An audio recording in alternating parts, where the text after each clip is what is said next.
I'm Any confidential When I started 7 information? years ago, I know more about drain culverts and Actually, here you go. No, it's okay. Things than I ever thought. Somebody's aren't- trying this. He's slipping you with it. Oh my please. gosh. Everything needs its You just can't leave your trash anywhere around here. I do, yeah. Do you have any snacks? What model of a mess is that? It's No idea. Do you have any It's snacks? just one of them. Sorry, I know. pocket fan. No, it's not. anything. What did you ask Ready for? when you are, Kate. I asked Cindy if she had any No, snacks. because they didn't. Oh, you know what? Michael didn't have dinner. The kitchen didn't have anything? All right, so we will call to order the City of Ferndale Planning Commission meeting for Wednesday, February 6, 2019. It is 6:33 p.m. and we will begin with the roll call. Okay, Commissioners Azar, Here. Brazen, Here. Green, Here. Casio, Here. Garrick, Here. Martin, Here. Williamson, Here. Brock, and Chair Baker. Here. Commissioner Rock let us know that he would be absent tonight. He is out of town, out of state. Is there a motion to excuse his absence? Motion to excuse. Support. Thank you. That was a motion made by Commissioner Williamson with a second by a motion made by Commissioner Brazen, second by Commissioner Williamson. Is there, all in favor? Aye. Any opposed? All right, that motion passes. Thank you. We'll next move to the approval of the agenda for this evening. Are there any changes or additions to the agenda from our city staff? Any changes from the table? Look for a motion to approve the agenda. Move to accept the agenda as presented.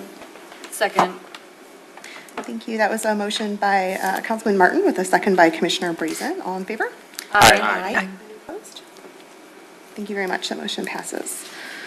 Next, we will move to elections. I don't know if we have an introduction from our city staff. I told our city staff that I would send a reminder email about this yesterday, and then I got completely distracted at work, and I did not. I apologize. No problem. Which positions are we electing this evening? Vice Chair this evening to fill Commissioner Farr's vacation of his position, I guess. Got it. Thank you. So we would be looking to see if there are any nominations for vice chair or self-nominations for. Not that I'd expect you to get nominated by code, I cannot serve because I'm the council member. Thank you. It's an important clarification. Correct. Is there anyone interested in the position of vice chair, or does anyone want to nominate one of their colleagues? If you'd be willing, I would nominate Commissioner Garrick for the position of vice chair. I would totally nominate him, except he's about to drop a bombshell on us that's going to preclude that. I would like I was going to bring that up. I would like to move, you can't drop a bombshell. This might not be the moment for it, but I think correct. you've got a little bit of All right. news in a Yeah, few minutes I when we guess- get to Share later now, since we're on it. go for it. Yes, I was offered a position with the city of Grand Rapids in the planning department, so I'll be moving cried a little. west, so, Oh, yeah, congratulations. thank you. Enjoy the lake effect. Good for you. Yeah, congratulations. I know, I've been watching the weather the past few weeks. I'm like, Have you ever it's a good reminder. Yeah, that's where I grew up, so. Yeah, I'll be starting out there at the end of March, so that's roughly the time frame. So got a lot of things to figure out between now and then, but I'll happily be still filling this post until I kind of head west, so. Thank you. Yes, Yeah. indeed. You can So kind of figure out the specifics on that later as needed. It could have been an administrative item, but it's an election-related item, Yeah. so There we go. congratulations. I'm glad Thanks. you guys will be moving closer to family. That's great. Any other nominations for the position of vice chair? I know Commissioners Azar and Brazen have spent a lot of time on this commission and have put in a lot of good work here. So I hesitate to throw them up for additional work if they may not want to do it, but I think either Commissioner Azar or Commissioner Brazen would be fantastic in the position. I would agree with that. Are either interested? Thank you. I am interested, but I'd like to give another council commissioner an option to try it if she's interested. Commissioner Brazen? I wouldn't mind. I'm just, there are upcoming things I don't know if I'm going to be able to be present for and make the count, so I might need to defer. So maybe next year would be a better year? Yes. Okay, based on some work-related commitments that you have that are going to be coming before this body? Yes. Got it. Well, I think we have a nomination for Yes, I'd be Commissioner very Azar. happy She to. accepts. I do accept, thank you. Do I Thank need you a for the second for that nomination, Marnie? Yes. I support. second. Oh. Oh, yeah. Go- yeah. No, you're fine. Okay, so we have a nomination for Commissioner Azar to serve as our vice chair. That nomination was made by Commissioner Williamson. It was accepted by Commissioner Azar. And it was seconded by Councilman Martin. Is that what I just heard? All right, we'll do a roll call vote on this one, although I don't anticipate any massive dissent. Commissioner Azar? Yes. Commissioner Brazen? Yes. Commissioner Casio? Yes. Commissioner Williamson? Yes. Commissioner Garrett? Yes. Commissioner Martin? Yes. Commissioner Green? Yes. And Chair Baker. Yes, enthusiastically. Thank you. Thank you. Thanks for stepping up again, that's wonderful. So just to clarify, we've got Commissioner Azar as our vice chair, and we've got Commissioner Williamson as our liaison to the zoning board. Are there any other formal, other than chair, are there any other formal positions or appointments at this time? Okay, thank you. Well, thank you, everybody. We will move on to approval of the minutes.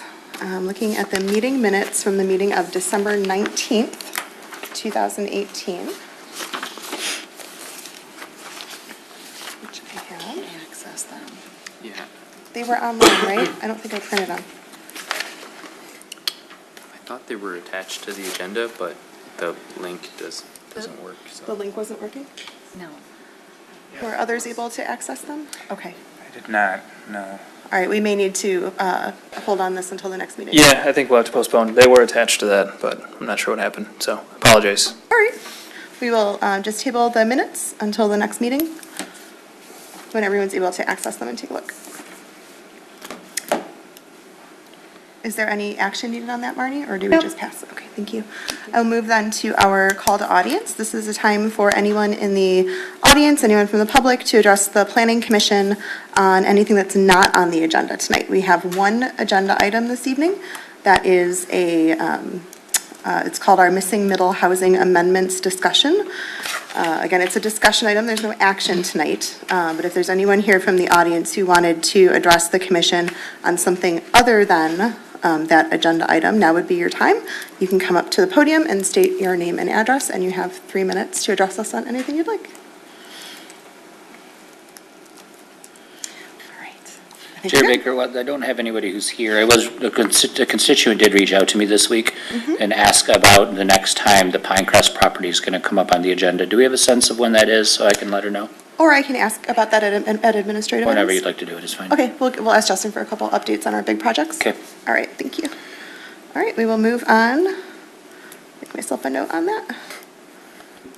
I'll move on to our only item, and this is something that I know Justin and Aaron and Kathleen have been, welcome back, have been working a lot on for the last several months, I believe, working on proposed updates to our residential and MX zoning to address some of the affordability conversations and priorities that have been set out by both the City Council and the Planning Commission. So welcome back. Thank you. I know we had one previous discussion on this, and there's a lot more info here tonight. So take it away. Great, thank you.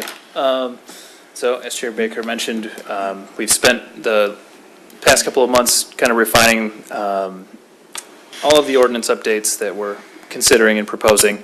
The last discussion was on November 14th, which again, that was a discussion. There was no action taken at that meeting, but we had a lot of good feedback from community and the audience, as well as the commissioners and staff.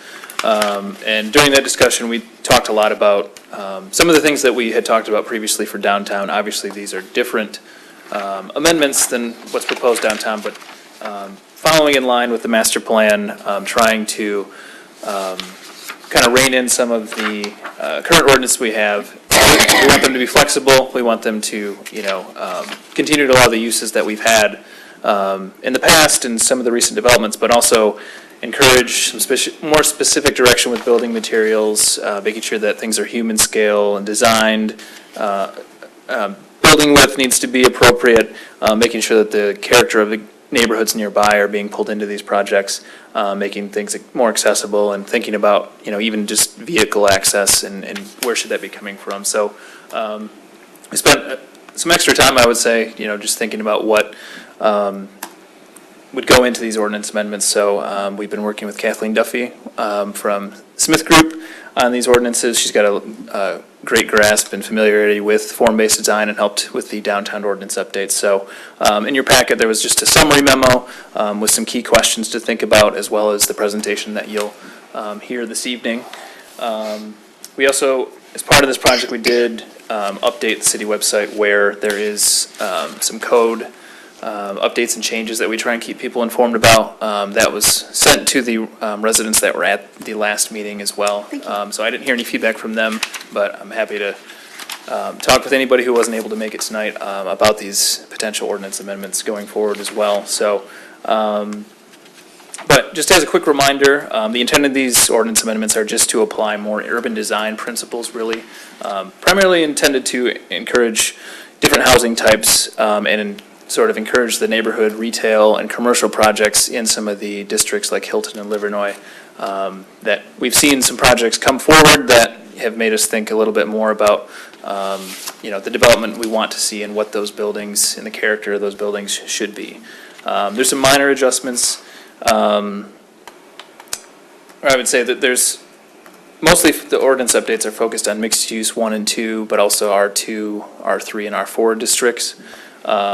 Not really much that we've done to the R1 district. That's the single-family residential district that is really the majority of parcels in the city, and very minorly looked at that. So Kathleen will get into more of the details on that. But other than that, I'm here for questions. Aaron's here for questions, and I'll let Kathleen give you the update. Thank you. Yep, we'll have the update from Kathleen. We'll see if there's anyone in the audience now or later who has any questions, and then we'll take questions from the commission. It's good to be back. Good to have you back. I've been working on this for a while and going back and forth with Justin and Jordan and Aaron on various things, and I realized it's been a while since I've been here in front of you guys. I gotta say, it's a lot of fun. I'm doing this in a few other communities too, and it's nice to be in a place that is right next door to where I live and in my frequent visiting capabilities. It's good to hear that there are other communities looking at this Yeah. too. That's so great to know. This is, Yeah. Justin originally came to me and was like, I don't think people realize that our ordinance lets us do missing middle housing, and it's not very overtly clear. Yeah. So it kind of started out as thinking about how we could do like a handbook, like a developer's guide to building housing in Ferndale. So that's still kind of in the works as That's well. cool. That'll be kind of a way to show how you can redo parcels. But I think it's important to note what Justin was just saying is we're basically cleaning up just the residential districts so that they meet the intent. So the intent of each of them was very clear, but some of the regulations didn't make a whole lot of sense. So we're just trying to kind of make it a little bit simpler and in a similar kind of hybrid style to how we updated your downtown recently. So because that CBD is now in effect, we may do a batch set of amendments. We found a couple things since we've adopted them that were like, yeah, this isn't really what we meant, which usually happens after you've adopted an ordinance. But we wanted to kind of use the same approach, especially for the MXD districts. And then there were some like use guidelines, I guess, use regulations that have always boggled my mind, going back a couple years of the way that they were written with distances between buildings, and it felt like it was written for more of suburban style, campus style apartment buildings, and I just have not seen that work super well in a very urban place like Ferndale is. And so kind of thinking about how to remove those, but what was the intent, what were they trying to get at when writing those, and make sure that they're not encumbering any sort of future mixed-use development, especially in the MXD districts. Mostly the modifications that we're looking at to the residential districts are related to R3, like Justin said. That's really the most inner around, like, around the core of downtown. So there's already a lot of mixture of different housing types there anyway, and we just want to make sure that you're protecting the neighborhood character while still allowing a variety of housing types to go in. So we're applying some form standards, but they're not quite as I don't want to say stringent because they're still stringent, but they're not as full-blown kind of form-based code as your downtown is because there are existing single-family residents there and having a blend of setbacks and lot coverage, all of those kind of getting rid of some of the older ways of thinking about zoning. So embracing some of the new stuff, but kind of blending it with, like, there still are setbacks and stuff because that's still, I think, will still get you the kind of development that you're looking for. And reflecting the existing conditions. So there's a lot of places where they already exist that the way that the ordinance was written, I didn't really think you were going to get much more of some of those older style small apartment buildings and townhouses that already exist here. So it's been a lot of back and forth. I've spent many phone calls with Justin. I'm like, why did we change this? So they're by no means set in stone. We're excited to kind of share with you where we're at right now. It's, again, to implement your master plan, your comprehensive master plan, and deal with some of the realities of new construction and making sure that everything is up to the Ferndale standards. So I think it's important to note that you have some great examples already of quads and small apartments and duplexes that many people would crave in their city. And so there's already that established pattern that we want to make sure we are promoting and letting developers know that this is already in your zoning. We're fixing the zoning. We're going to make it, this is desired by the city, and to let the single-family neighborhoods kind of stay single-family, but really look at some places where a more fine grain of multiple housing types can kind of intermix a bit. So this is just a refresher to be thinking about, where we're talking about.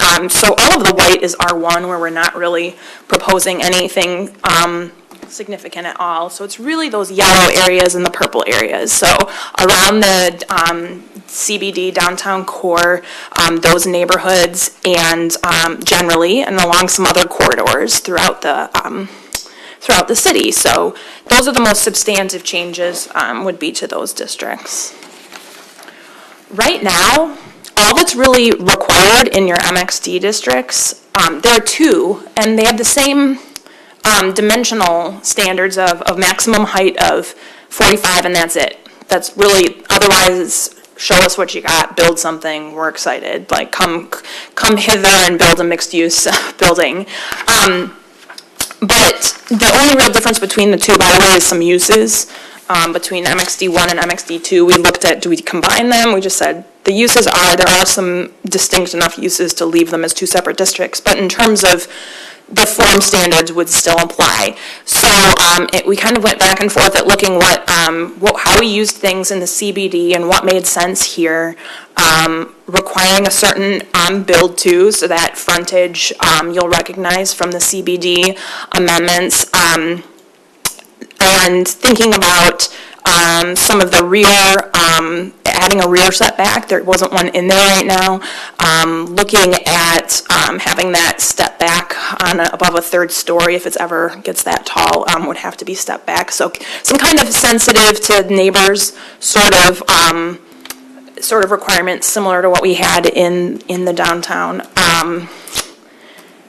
And just some very basic design elements. So it's a lot, I think that your design requirements that are already in that portion of the ordinance that apply to these kind of buildings still seem to be pretty good. We might have some suggestions for some tweaks there, but from the adding all of these items in red would be new. So I think this is, yes. So here's kind of the illustration illustrating the differences. So over on the left are your current regulations, like I tried to think of what would be the worst case scenario that someone would try to design. Like a maximum build out. Maximum build out kind of thing. And then on the right is the proposed. So I think at the last meeting, Justin went over the building width idea with you guys. 150 seemed like a lot, and so I had shown little diagrams for 125 feet and 100 feet, and I think we just kind of landed on 125 feet as kind of a happy medium, a little bit of a reduction there, so you can see what that would look like. This is just a typical, I call them like end caps, so along Campbell or Woodward Heights or, not Campbell, Hilton. Sorry, the Royal Oak in me just came out. So, where you already are zoned MXD, they could build something like this on the left. There's no required rear yard. Obviously, in that case study here on the top left, there's no parking. So, I mean, the chances of them ever building that wouldn't happen. So, but if you notice the one below that, you're allowed 2 driveways per frontage, which seems like a lot for a pretty walkable community that you are. So I'm proposing some access management basics in this round of amendments, with strongly encouraging you to adopt an access management ordinance that would apply citywide. So we'll talk about that a little bit later, but I don't think it makes sense, and I don't think you'd want to encourage a lot of driveways directly out onto your nice newly walkable and bikeable corridors like Hilton, for example, with those great new bike lanes. To reduce the amount of conflict points would really help. So putting those in the back, we have the addition of the 15-foot parking setback so that parking can't be right up to the sidewalk, and adding a rear yard setback that would force, that separation. Things with alleys make it a lot easier to do a lot of these layouts, by the way. It gets trickier when there isn't an alley and figuring out where parking and driveways go. So you'll see in that upper right example that it would force the developer to break down into a couple different pieces just so that the scale isn't too big.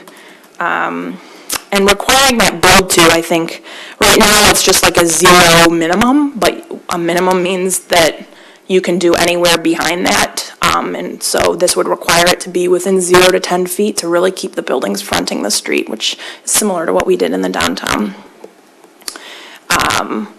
So yeah, I hope it's kind of hard to illustrate the differences in a completely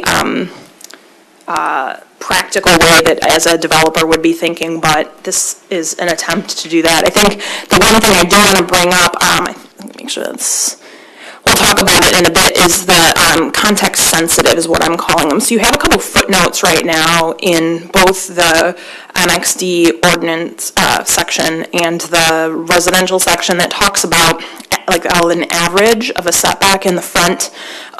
In one case, if it's on a corner, it needs to respect the setback of the adjacent uses, and likewise in the front, it requires you taking an average. And in this case, I don't think you need either of those in this particular district. I think that it limits any kind of development and doesn't provide that much contextual kind of protections for the neighborhood, especially when you're trying to get that real urban form, right? Of if all of the buildings are set back 20 feet, then everyone has to be set back 20 feet. But if you're trying to change, which I think you are in some of these areas, from that more like suburban parking in front to parking in back, you wouldn't be able to do that. So it would disincentivize someone from kind of flipping the paradigm. Through the chair before we move on to the next slide. Are you still talking more? I'm going to talk about residential next. Okay. On the lower right,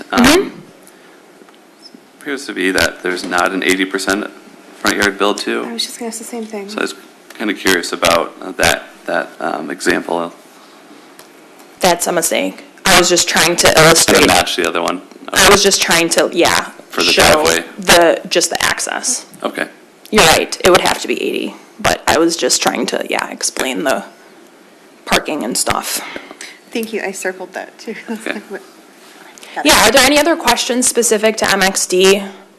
I kind of cover both later, but. Well, and we'll come back and go through the whole thing, but if there's a question on one of the specific images or. Okay. So. I know that we go to R and then we kind of come back to. You kind of come back to both of them, yeah. So for the residential districts, it's really just a couple minor tweaks in terms of how we're defining uses. So you'll see the biggest change is adding the single-family attached, which are what we would think of as being like townhouses. Right now, they're special land uses in R2, 3, and 4. So that's a lot of extra work that a developer would have to go through, and so if it's, the vision is in all the districts is to have that, then why not just allow it be permitted by right as long as they meet the form standards? So that's the biggest change. The other thing is flipping from a two-family to a duplex and a triplex type use. You already have some two-family houses that really look like single-family houses. They just happen to have two dwelling units, so why not allow a third? It will allow conversions of some of your older, bigger homes, but also just allowing that extra dwelling unit just is the slightest little bit of intensification on these uses. And I noticed already, it's more complicated than just only pre-existing for duplexes in R1. It's a longer, it's just my little shorthand in the little graph here to show you that basically two families are non-conforming but are allowed to remain in R1. I'm sorry, but is that a change? No. Okay, I didn't see that, okay. No, it's already allowed. Yeah. It's just not, it's not written that way, but it was Okay. like 3 paragraphs of text that. No, great, thank you. So here's these are some images clearly from some sunnier, less icy days on Google Street View from some of them, of showing examples of what we're talking about that are already in Ferndale. So the traditional single family would still be allowed in R1, R2, and R3. It actually wasn't allowed, I think, previously in R3, and there's a lot of them there. So it just, why not? I mean, if someone wants to keep their single-family home, it seems a little weird to have that be not allowed in R3. It seemed a little aggressive to require everything to be attached. I don't think it's a question of keeping a single-family home, it's a question of constructing new or reconstructing. Well, that, but it wouldn't be a non-conforming, but it comes down to form, basically, and how many people are using the building. The duplex and triplexes, and the kind of townhouse style. And then when we're talking about multiple family in these districts, other than, in the mixed use in downtown, you're gonna get bigger apartment buildings, but what would be allowed in these lower residential districts of R3, especially would be this finer grain, like quads and flats and things like that you kind of already have. So the biggest, I mentioned the residential is a hybrid approach, so we added some form-based standards and just tried to really think about what was needed to preserve that kind of walkable, fine grain of character in some of these neighborhoods, not have things be too big. I don't want to go into all of the changes here, and if we have specific questions, we can talk about them. But I think the biggest thing is that facade width,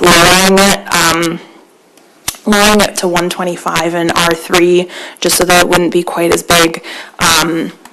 Adding a maximum lot width as a means to kind of restrict how many parcels that you can combine, so that you're not having a block of just giant buildings. So this again will help keep that character a little bit more residential in nature. And we tweaked the front setbacks based on our windshield survey of what is already built and what the general setbacks were in neighborhoods.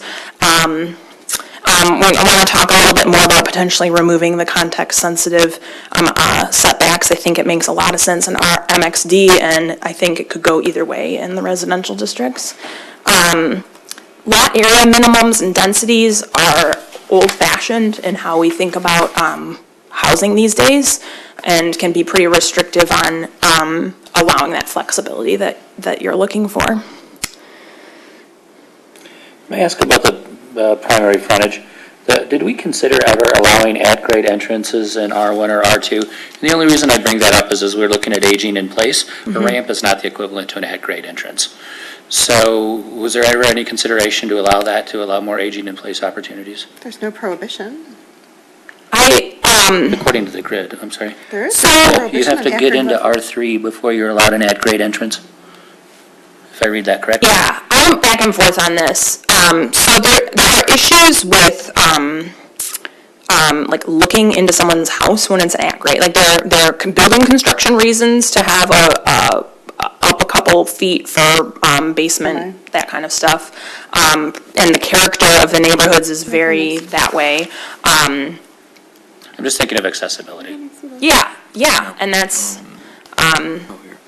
very fair, so that's up for discussion. We just usually, to Oh, I see it, preserve Dan. Okay. I got it. traditional neighborhoods have, even if it's just like a ramp up to a stoop, that's how my parents built their house, like, there's no I actual didn't catch steps that. up, but Thank you. there's a, Yeah. I worry a The lot about elevated walkway. accessibility these days. It didn't used to be defined like that. no, these are all new. Yeah, it's Okay. new, it's in red. Thank you. Yeah. That's why I was like, wait, we didn't Yeah. prohibit it, but got it. Thank you. And you don't have to, I'm just looking at what is it that makes your neighborhoods very distinct, and it's having a front porch. And I visually, visually and, you know, in the look and feel for it, I would 100% agree with you. You know, I'm just thinking of, Let and me then pull a accessibility. couple other examples from other residential districts that other people have written and see Yeah. if I can find how they address ADA stuff. Thanks, Dan. I circled it too, so we'll come back to it. sure, thanks. Yep. So we had thought about these, again, the kind of front yard, I'm calling them context-sensitive setbacks, so thinking about going out so many feet and so many percent of the, on the same block previously built, and then it's this plus or minus 3 feet. It's kind of confusing. Like, I always try to make things simpler, like what's the intent of this and can we make it simpler? And I guess it's how strict do you want to be with respecting what's already there. In some cases, you have really deep setbacks, believe it or not, that would require any new house there to go in. So it's a consideration. It can really go either way. I don't have a strong recommendation, but for simplicity's sake, we were kind of thinking it would just make sense to just change the setback to be something, and they can always build behind that if they want to, but to not require it. So here are a couple examples. So this one is relating to that side yard. So if someone in that dark green parcel wanted to build a quad, let's say, they would have to meet that, side yard, their kind of, what, if it used to front, that front, it's hard, front disappears when you talk about corners, and especially in your ordinance, so I'm trying to figure out how best to describe it, but you basically lose almost the entire ability to build anything other than a single-family home with the way it's written right now in a case like this, because you have to respect what's across the street, you have to respect down on its, north on this example. So it would just require someone to have to continue to build a house fronting that south street, and wouldn't be able to front onto the side street in this case. So the question is it too much of a burden, or does it really matter? Is it more important to just protect what's there and just require them to build a house that fronts that other street? There aren't too many places where this would happen, as I was looking, but it's kind of like the worst case scenario, I guess, because you're less likely in your, R1 district for them to be adjacent to an R2 or an R3 where anything other than a single family home would be allowed anyway. In terms of the front, this is that red stripe across the top is the context of the adjacent parcels plus or minus 3 feet. So it's like this zone that you're allowed to build within. Is that enough to keep, or does it just make sense to just say it should be 25 or it should be 20? Which the bottom example is that if you just had 20, would it be so bad if someone built at 20, which is what that black dashed box is showing for that dark green parcel in the middle? Or is it more important for them to, be situated back a few more feet? Just clarity, honestly, is what we're looking at here. So let's talk about residential a little bit before moving on. If anyone has any questions, this is really confusing, and Justin and I were going in circles trying to figure it out, and figure out what we wanted to recommend, because it could go either way, and we don't really. So you want to take a pause and talk about the Yeah. residential stuff we just went through? Okay, because I want to make sure that if there's anyone in the audience that had questions, since we, at public comment, do stuff that's not on the agenda. So if there was anyone from the public that has questions at this point in the presentation, you're welcome to come up and ask before we start our questions from the table. Yep. All right. Okay, residential. So we'll look sort of pages 1 through 11. Do you want us to wait on MX or just kind of start from the beginning and take them all? I'm trying to remember, this stuff doesn't really, we can talk about MX too. Just This is all that beyond is stuff that's not in those districts, so, Okay, yeah. so we'll just start to page 11. Okay, great, thank you. All right, questions from the table or responses to some of the questions that Kathleen has posed to us? Who wants to start? Anyone want to jump in and start? I have a couple questions, Great, thank you. if I could. So first, talking about the MXD districts, going back to where we were talking about incentivizing the use of the alley. Where there isn't an alley present, are we still incentivizing, or are we, is there a proposal to incentivize entry from a side Yes. frontage? Okay, and where does that appear on this? I think is it in the actual standards, Justin, 225 or whatever? If not, we have to figure out how to amend this, knowing that I'm recommending you amend your entire thing. So if it means us putting another little description in here, we will. So that's a new proposal, though, that doesn't exist in the ordinance Yeah. today? Okay. Which I think is good, Yeah. I'm just curious. One other question I had, now jumping forward to multifamily, just looking at the graphic that you had of different housing typologies. The photo Yeah, matrix. yeah, exactly, Page- in the R districts. 7, it looks like? I guess I'm just curious to know what the reasoning is for allowing 3+ attached units in R2 while prohibiting multifamily dwellings, similar to, I guess that the apartments that you're showing in that second image. The idea is that there are more entrances per building, and so it looks more like, has more of the same rhythm of a single-family kind of character and not quite as intense as the flats. And it's a way of distinguishing between R2 and R3 too. Okay. I mean, it seems like there are, maybe I'm wrong, but that maybe there are some of these quadplexes that exist in some of the less dense districts. Maybe I'm wrong about that, but it seems like that could potentially fit in an R2 district as well. There are some, we pulled a report today that I could share later this week, basically, that we wanted to just see what is the, anecdotally, I feel like I've walked by a bunch of these places, but at least if they're registered rentals, we're able to track them through BSNA, and so we've have that report, so I can share that. I think part of the other thought was that, because I think, Michael, you may have asked last time about, maybe if we're allowing triplexes, why not add fourplexes? We mostly just focused on 3 or less, just because because multifamily in the definitions right now is 3 or more, but, It could change. that could change too. But that was just at least our stopping point. Okay. I guess I could see, so looking at the recommendation for R2 to have an 80-foot maximum lot width, I could see an 80-foot long Yeah. stack of townhomes looking more out of place than a 50-foot Quadplex? quadplex or even small apartment building in an R2. Yeah. So, yeah, is that kind of what you're? Yeah, exactly, but I totally understand your reasoning behind that, Yeah, which okay. you have that rhythm of the front doors and that, Interesting. creates more. So we have a facade things to with interact with. total of 60 feet, which could be smaller.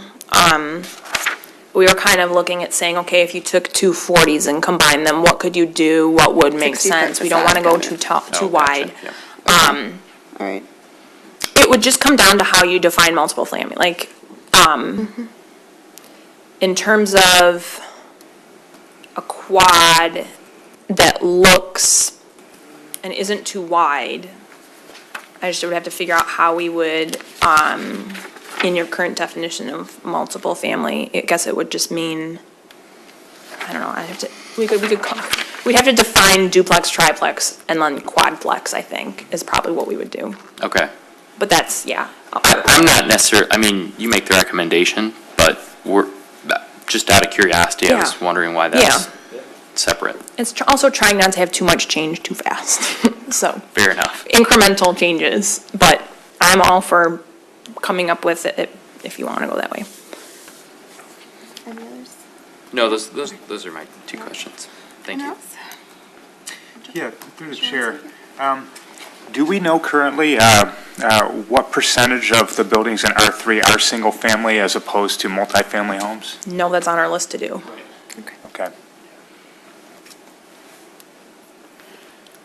It's really a lot of those like kind of end cap kind of situations, like corners, major intersections, just anecdotally, but I can put an intern on it if you guys don't have time to figure it out.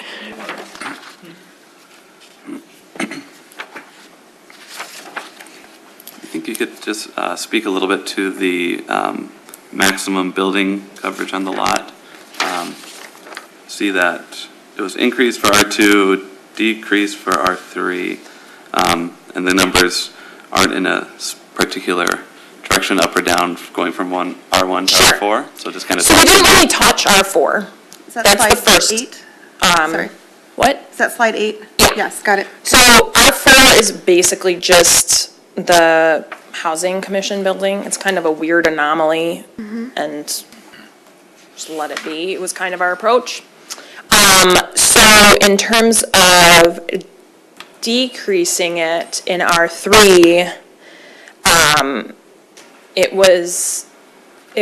having it bigger than that would have been a pretty intense coverage. So just knocking it down a little bit so that the graduation of 35 to 40 to 60 was a little more gradual. And it's to allow more building.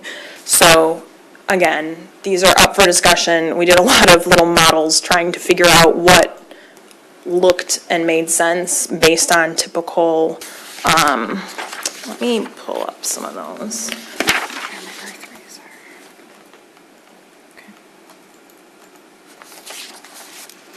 Mostly R3 though, weren't they, not R2? Is your sense that that's high, Commissioner Goring? I just wanted to kind of talk through it a little bit. Okay. I don't know if Why R3 is higher than R4, or?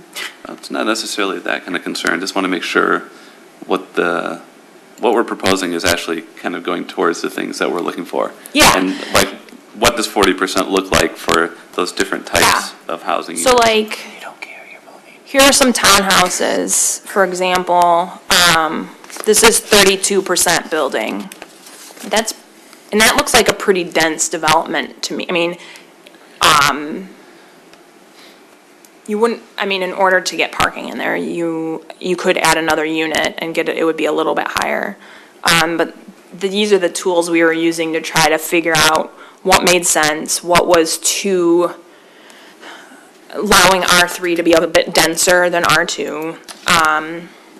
So there's that one. This one's 30% building. This is basically that quad that's in the pictures from the small apartments in the previous matrix of images. So just trying to look at what they are right now was mostly what we were trying to document. So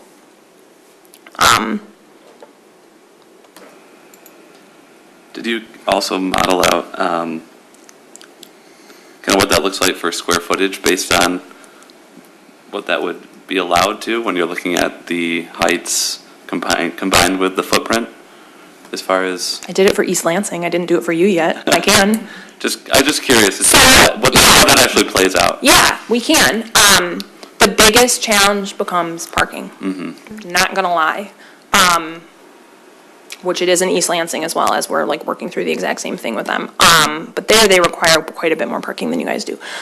So that's the challenge, is what will the market want to build, and that you probably can get away without having as many cars in Ferndale than you can in East Lansing. Just from me working on these two things simultaneously. So we can absolutely figure out that. What would you want to know as a result of that analysis?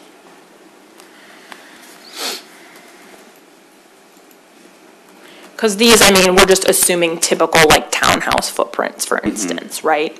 That would probably be sold as single-family condos or rented as single-family condos. This is, like I said, based on that one, it looks to be a quad. It might be more than that. I guess I was just kind of looking at the interplay with how those percentages actually match up with some of these. I saw that the one that you just had up there, the quad potential, would be actually not enough of the open space based on the 40% for the parcel. I know that's a new addition. Yep. So that's, we did this before I knew that happened. for sure. I could just want to make sure that when any of these changes get kind of implemented, that we aren't kind of shooting ourselves in the foot going towards any of those things. So just trying to be eyes open on whatever those changes actually impact. Yep. Through the chair, if I can just piggyback on that comment for a minute, Commissioner, about, and revisit the open space issue. I'm noticing a lot of your examples that you have on here don't meet the 40%. Because I didn't know about that regulation, Right. because it wasn't in Muni code. So I did all of these like 2 months ago. I guess what that makes me think, though, is if we're looking at, is the 60% even at all realistic by itself? And I understand that you didn't know about this at the time. But if we're looking at, would it even be possible to build a building that would be approaching that 60% maximum coverage, considering the parking requirements that we have and considering a 40% open space requirement? It seems impossible. Mathematically so, yes. Yeah. right. Unless, Aaron, do we have anything about green parking that we're doing? No, not at this time. Yeah, I didn't think so. I'm like, unless you've got like completely permeable parking. Right. Right. I still don't know if that would count as being, As being green. open space, right. Yeah. Okay. I think that's why we made it, I think that's why we made it 60. But, yeah, it probably wouldn't ever get that big. Again, we've gone back and forth on all of these, so I'm not tied to any of them. No, understood. Yeah, it's a discussion item. I think it would happen if you changed your parking requirements. It's possible. Most developers are probably still going to build enough parking for their residents, but it would give someone that flexibility. To make a bigger building. Within reason still, because we still have that, like, building width. Right. Let me, Justin, do we have any idea of, in the different zones, kind of where we stand for kind of lot coverage and that sort of thing, from SEMCOG data, or? We haven't had that. Okay, it was all us spot checking things. gotcha. And trying to find existing examples that we could use to do this. Yeah, I think that's where I'm getting the hesitation, is just kind of getting these percentages, not really having any sort of metrics behind them from what's existing, kind of in examples of what we see. I think the reasoning for them is, it's on the right track. I just don't know, having not seen any of that data, I don't really know how that kind of falls into place. That's a good point. Through the chair, if I can, something, I'm sorry. No. Yeah, please. Something you'd mentioned before in this previous discussion about R4 being only the Housing Commission building. So they're on the verge of a RAD 4 renovation. Have we talked to the Housing Commission about keeping this ordinance in the same, and is it in alignment with their plans for reconstruction? Just preliminarily, just because they're kind of at the beginning of that, so Yeah. Heather and our team really need to get together soon. Okay, but, so that's on your agenda, or oh, your scope, because she's getting ready to Right, definitely. bust a hammer into that wall, so. Yeah. All right, thanks. Yep. I wanted to ask about about R1 and about something that I've wondered about, and I don't remember this coming up. I told Justin it's got to be at least 5 years ago since we've had anyone before us related to the loss of a pre-existing non-conforming duplex in R1. And so we obviously haven't seen any new ones come online. And what I'm wondering, if we keep duplexes in particular as something that you're only allowed to have as a pre-existing condition in R1, are we saying that we feel that they're incompatible with R1? There are so many in our R1 districts, more in our R2s and things as you get closer to, but they're all over the city. So I wanted to have that conversation about whether or not, as we think about, we're thinking about accessory dwelling units and how to make those easier, and should they be a special land use or should they be a permitted use? We're thinking about, or at least Justin and I were talking about it, we're thinking about, how to allow people to age in place. We're thinking about all sorts of questions about our existing building stock. Why would we want to restrict someone from having a duplex conversion or the construction of a new duplex in an R1? Do we feel that it's incompatible with our R1? A question for the table. It's been, it has been, for as long as I've been on the commission, Okay. no new duplexes in R1. So I don't know why or when that happened. But given our conversations about affordability, about aging in place, about our built-out community, is there a reason that we would find them incompatible with R1?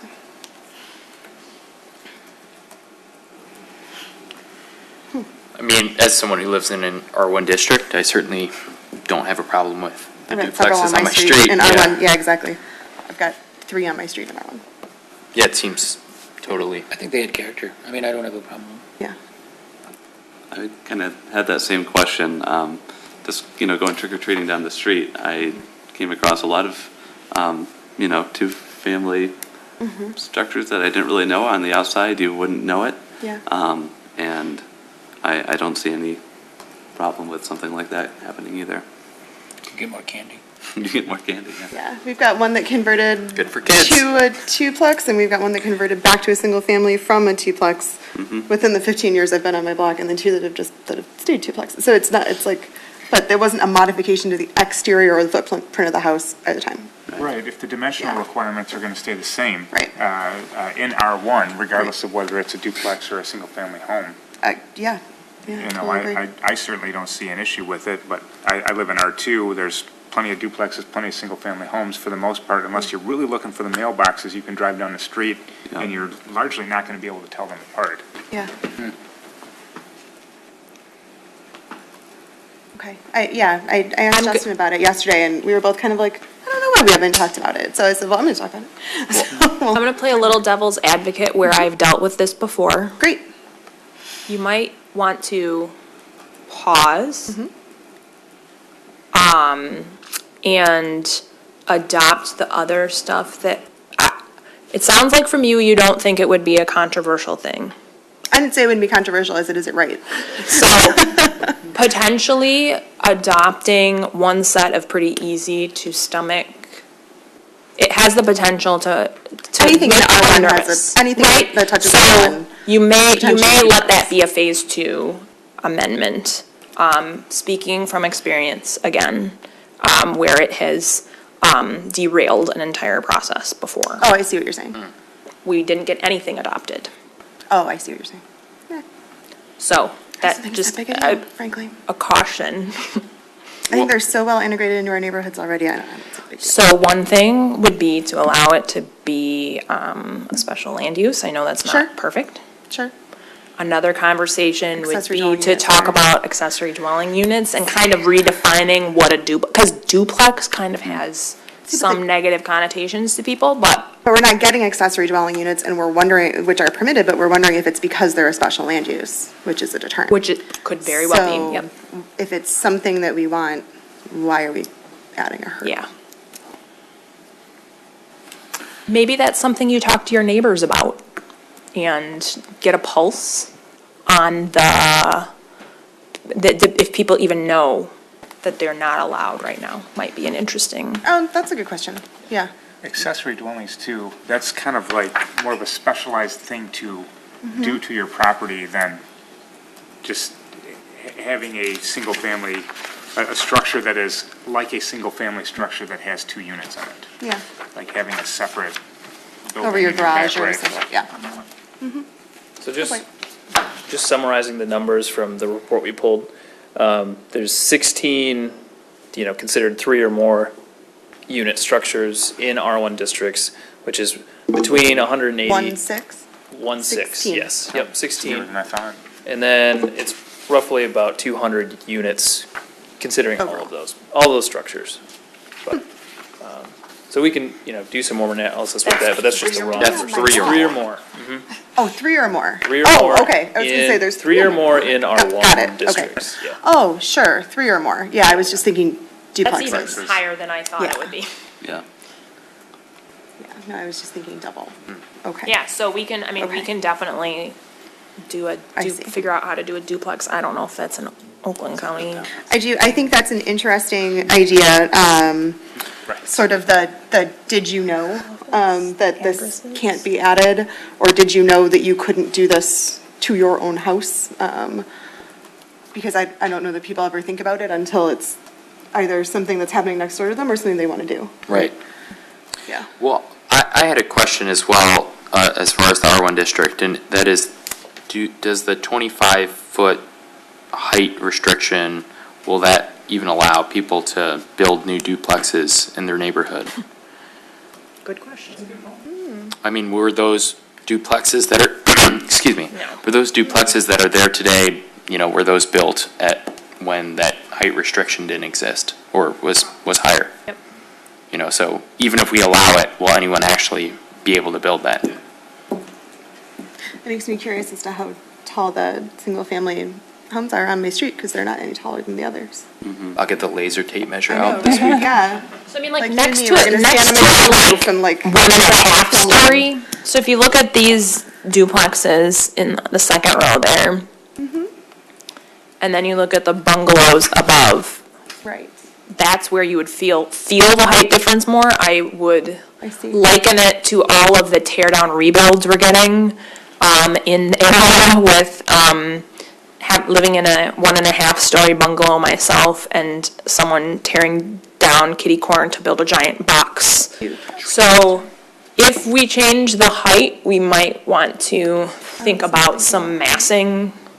Yeah. And if it's, be thinking about, I sent Justin a picture of a giant new single-family home in my neighborhood that basically maxed out the building envelope, and it looks too big. Sure. We're seeing it in Birmingham, Berkeley, Royal Oak, it's trickling down in Ferndale now. So be thinking about, do you want to allow people to maximize their building on their single-family parcel to be a 4-bedroom, house so that they can stay in Ferndale, or is preserving the smaller, affordable? That's the kind of policy tugging the pull for this. In those examples, do you know what the lot coverage, like the building coverage is? It was 35. 35. Was the max for a corner lot in Royal Oak. Gotcha. And I was like, it was one of those snow days where I was working from home, and I'm like, I'm just gonna go for a walk, and I sent Justin pictures. I'm like, this thing, there's no way this meets the lot coverage, and I pulled it up and figured it out, and it did, because they allowed up to 35 or something like that. Which we do. That's our lot coverage mix. Were there open space requirements? I'm not sure that Royal Oak has open space requirements. They might have a building, I think it was just the building coverage. Interesting. Yeah. It's tricky when we're dealing with very historic neighborhoods that, Yeah. that is the character that much of us bought into, but there's that argument of, well, I bought a bungalow, but now I have a family of 4 and we don't fit in a bungalow anymore, but we want to stay in Ferndale, or we want to stay in Berkeley, or we want to stay in Royal Oak. So it's weighing character versus ability to expand. And that actually ties to, I think, if I understood correctly, where the suggestion came from on slide 8. It ties to the conversation that Councilman Martin brought up about stoops and porches versus at-grade entrances. And is it, in terms of values in not just an aging city, but an aging society, do we value at-grade entrances? We're a built-up community. We're not going to get, we're not ever going to get a ton of new, but if we do get new, do we want it to work for our community for the next 30 or 40 years as people are getting older? Or if somebody's remodeling a home that they want to be able to stay in, So, I'd like to see what other communities are doing as you consider. Yeah, 'cause it. it's- I'd like- There are fewer examples of residential form-based codes, so that's the challenge, is it's usually to Yeah. preserve the historic character, which is front porches. So I'll do some digging and And I ask agree some porches are colleagues. visually preferable, but Yeah. just functionally, what our stated goals are around housing. We can also change how we define what a stoop and a porch are. That's what I was kind of wondering, with the 20-foot setback. Yeah, if you have a slope up to it, yeah. There's a house that won a beautification award on, Woodward Heights? Right at the border of Ferndale and Hazel Park. She's right on a corner, across from Jardine School. And because she was set far enough back, she was able to slope her walkway right up to her door. And it doesn't look strange until you're reminded that the person who lives there has an accessibility challenge, and you go, oh my God, that looks fantastic. Because there's treated some really sort well. of entry feature, right? Like is there a, because like. I don't know that there is on her house, but it doesn't it all look out of place. But you could still have a front porch that has Yeah. both my right up to it, yeah. Aunt and parents just build houses that both do that, but you would consider it to have a stoop or a front porch based on. But no steps. But no steps. I would just, I think, and those are some really beautiful alternatives, I think, that work. I would, Doesn't mean steps. yeah. Is that what you're saying? My only caution is again, a ramped solution is second best in winter and ice to a leveled entrance to someone who's on wheels without electronic assistance. But So- a clarification that stoop or porch doesn't mean steps is an Absolutely. interesting one. So that it, yeah. Yeah. My understanding, architects, correct me if I'm wrong, from architecture school was there's a reason that we have those couple steps up for frost and all that kind of I stuff. look at this end of the table. I don't know. From my study of historic architecture in school, which it's been a while now, but that was the thought, I thought. But Yeah, in theory, when it snows and if you have more than 6-8 inches of snow, you're not piling it up against your living entryway. space, yeah, an entryway, yeah. But accessibility is important. Just something to take back and look at. I kind of had a question as far as that the at-grade entrance goes, and is that something that could be allowable from a special land use standpoint, or is that? Yes, I'm thinking we just delete this and we just figure out some other way to define what a nice entry feature is. Okay. Because I like the idea. I mean, I like the concept Yeah. that you're running with, but I'm nervous, it's understandable. I think you risk losing some of your charm and character.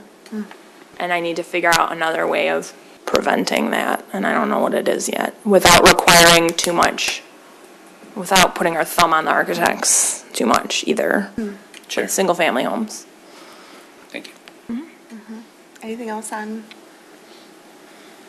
this one? Just based on the concern about snow and things and piling up against the entryway, I mean, maybe one way to address it would be to define what you need to do to have a at grade level entrance.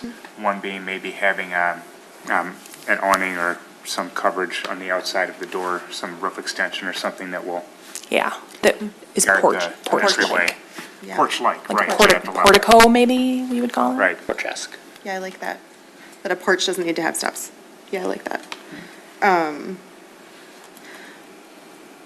There was a question from Kathleen. I want to make sure we give her direction on this question about the context-sensitive setbacks. So on slides 9, 10, and 11. I think in a previous presentation, there was a really good slide about this, the corner of 9 Mile and Pinecrest, where that dry The dry cleaner cleaners is.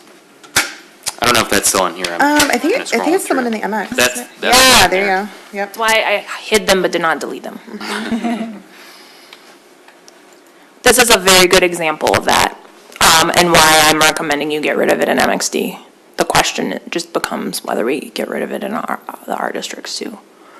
And is that acceptable? I mean, that may not be, but the rebuilding this particular parcel is a very good example of how challenging it would be with the current setbacks.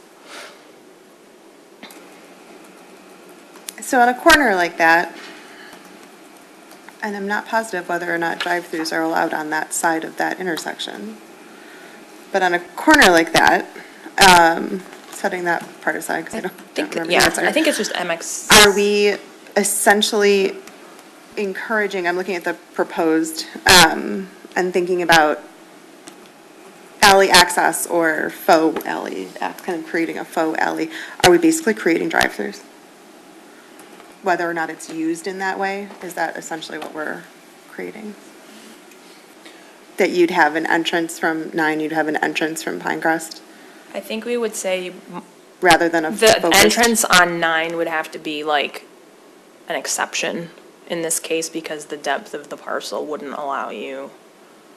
But otherwise, we wouldn't want you having driveways from 9. I think that's the intent of where I think we're going with access changes. See, that's funny because I think of Pinecrest as the more residential street where you wouldn't want the driveway. So I guess that's kind of where my question comes in So we on a don't- corner like this. Or like if you were doing a corner at 9 and Planavon, right? And let's say you needed to build in an alley. Your alley comes out onto the more residential street and that's now where your car traffic's coming. Yeah. Yeah. What's interesting with this particular property is that on the west side, this is actually somehow a public alley. Still, Yeah. Oh. So, That's weird, yeah. So it'd Okay. probably be some sort of between the shared- church and the, church or apartment building, I can't remember. But yeah, it would be, so it'd be I thought it shared. was church. But those are good points. We don't actually permit drive-throughs in MXD, but Okay. you're right, it could be a faux driveway, drive-through. Are we essentially creating one? Right. And even if it's not used in that way, Right. and do we want, what do we consider the side of the building that's less appropriate for cars to cross, I guess was my question. So from an access management standpoint, you Thank don't you. want, That's the you best. don't want driveway cuts on 9 Mile. Right. You want them on the side streets. But Pinecrest is a school route. It's not a side street. I know, that's like the weird, It's still it's secondary to 9 Mile in terms of hierarchy of streets. interesting. This In one's that, I really think tricky. it's because you would expect there to be more pedestrian traffic on 9 Mile because it's a more Yeah, I get it. intensive I get street. it. And turning conflicts are a lot greater when you have more volume. Okay, And so letting someone safely get out of the parking lot onto a street like Pinecrest or another lower volume street reduces that like left turn back up too, especially this close to the intersection. Which is signaled, yes, Pinecrest it is signaled. yeah. It is signaled. It's a tough corner. So what's our direction on context-sensitive setbacks in MX and/or? So I think the R districts? reason, using this as an example, just real quick before you talk about it. Yep. The reason it's there is to protect like this kind of a house, right? That's, would have, in this case, wouldn't really infringe on it, but pretend there's a house right here, is that a really bad, this is also set really far back. That's the other thing. This has gotta be at least side of 30 Pinecrest is set really far feet. back. Yeah, it's really set far back. So that's why it's there to begin with. It's another good part of the question about context-sensitive setbacks, though. That side of Pinecrest, frankly. It's an anomaly. So thinking about that west side of Pinecrest, would you want to see where you've got the vast majority of houses at least a 30-foot setback, probably 35? would you want to see something built at 20? Or would that just look completely out of place and That inappropriate? would look out of place. I mean, I drive it every day. I mean, because that's the argument for the context-sensitive Right. setback, is that you're keeping it similar to the rest of the neighborhood. Isn't there a utility right of way there that's the reason for that great of a depth? I know there is further south, I don't know about all the way up. Just wondering how typical that kind of situation is, because that is a special case. I mean, there are other cases, so let's say on Vester, where everyone's pulled really far forward. Yeah. Would you want to see something that's that way back? Well, they're still allowed to do that. Well, not with the No, context the sensitive, right? context sensitive.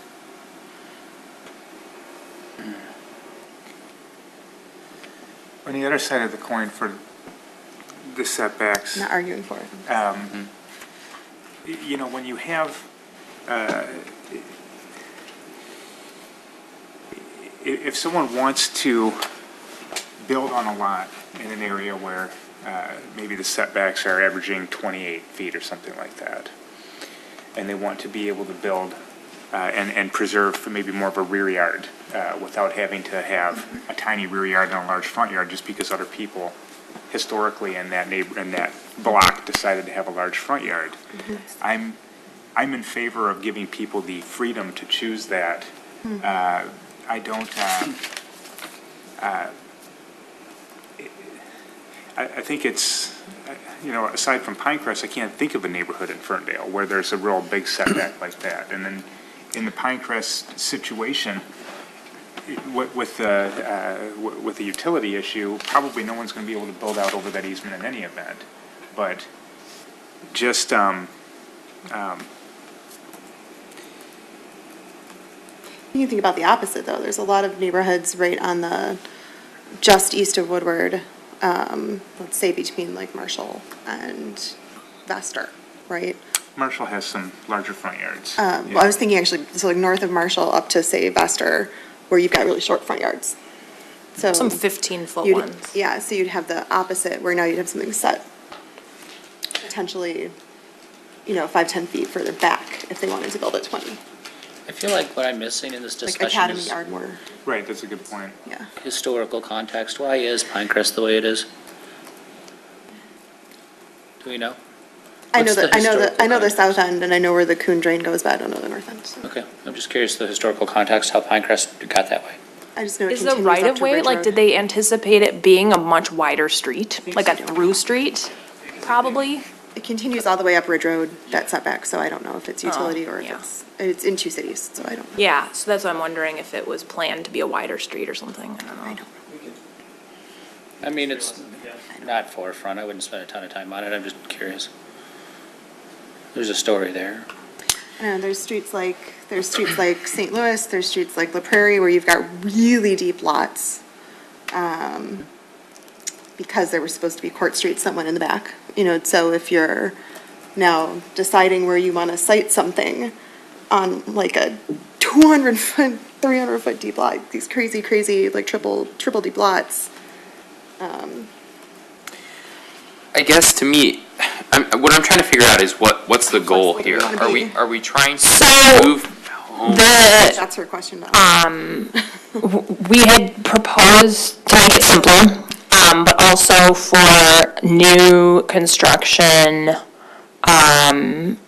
letting brand new construction, like if a Or a school is torn down, and you have a giant, like that's the only condition I can think of where you're not going to have a block sensitive. Oh, there's no average to work There's with. no average, and so it's what should that number be? So we can keep the sensitive stuff, but should the number be 20, 25, 30, like that's the question. To me, it was very confusing to read, and I had to draw this to figure out what it meant.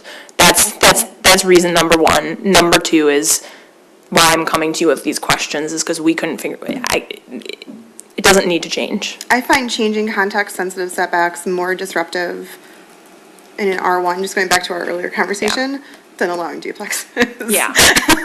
Yeah, yeah. Realize you're talking about the character of a neighborhood, Right. like my mom converting her 2,500 existing square foot house into two, 1,250 floors, like that seems still totally compatible with her neighborhood, but pulling it 10 feet forward doesn't. It's use I don't know. versus form, and the Okay. use of the duplex, if it still follows the same form of the single-family home, makes sense, but if the house is pushed all the way against the street and everything else is 20 feet back, then that's a big difference, so. Yeah.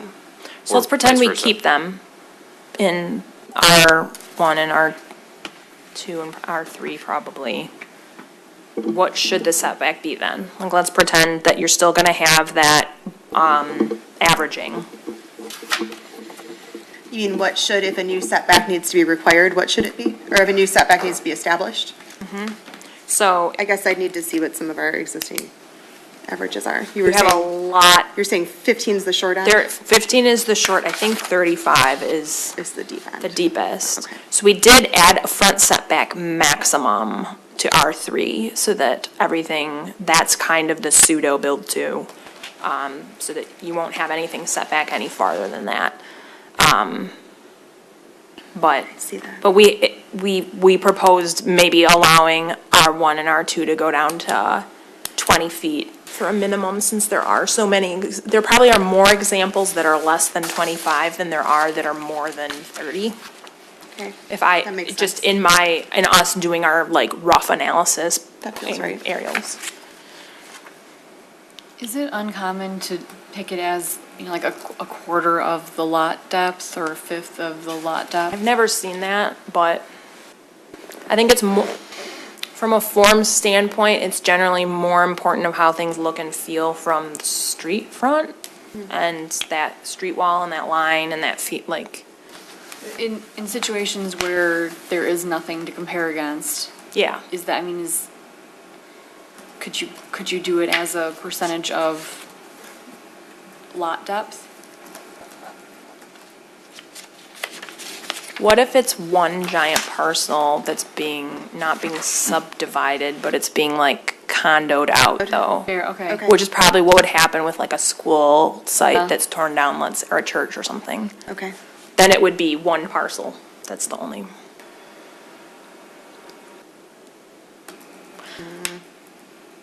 Is 20 too scary in R1? 20 is not scary. Lowering it 5 feet from 25 and keeping the context sensitive.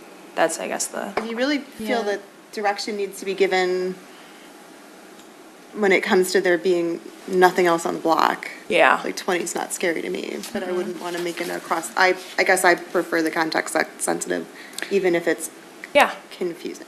Yeah, I think the question to answer and us to be able to articulate is why. 5 feet doesn't scare me about anything, but are we changing it to change it? You know, To be more in line with what's already the norm for R1.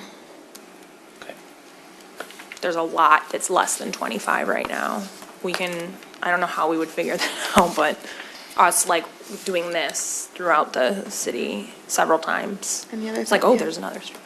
Commissioner Gray? Yeah, I think if we are, getting back to still keeping some sort of context-sensitive setback, maybe just clarifying some of the text and Okay. streamlining it. I know right now it's like, 50% of the same block and all that. I think it makes a lot more sense to say of the structures within 150 feet of the parcel or something like that. So it's not necessarily. Typically how it's written. Right, Yeah, This so is a if- weird way that it's written. And then instead of plus or minus 3 feet, maybe it's 5 feet, just to give a little bit more wiggle room.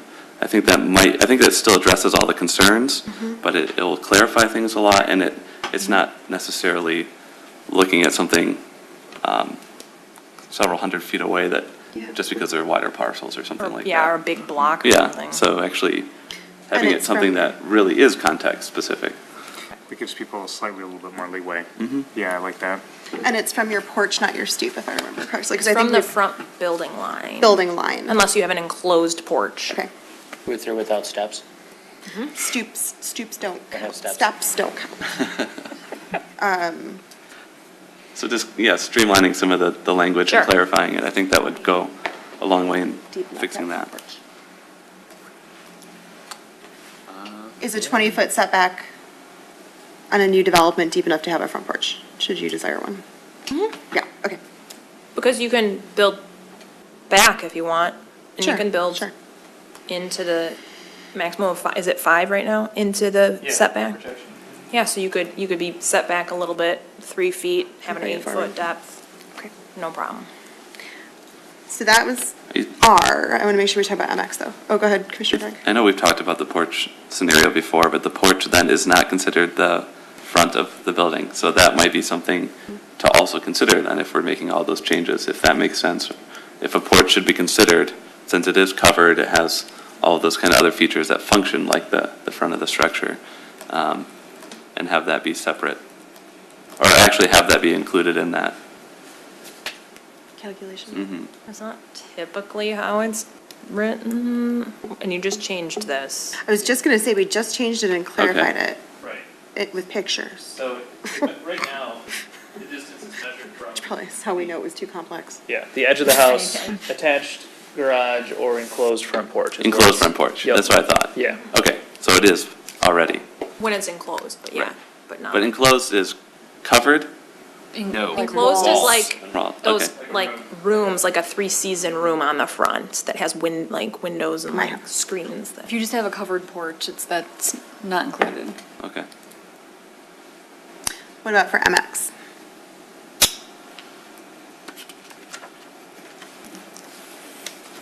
I personally advocate for removing the context sensitive requirement for MX districts because I think it would be, it's hard with this example too because the other 3 corners all have buildings that are set pretty far back.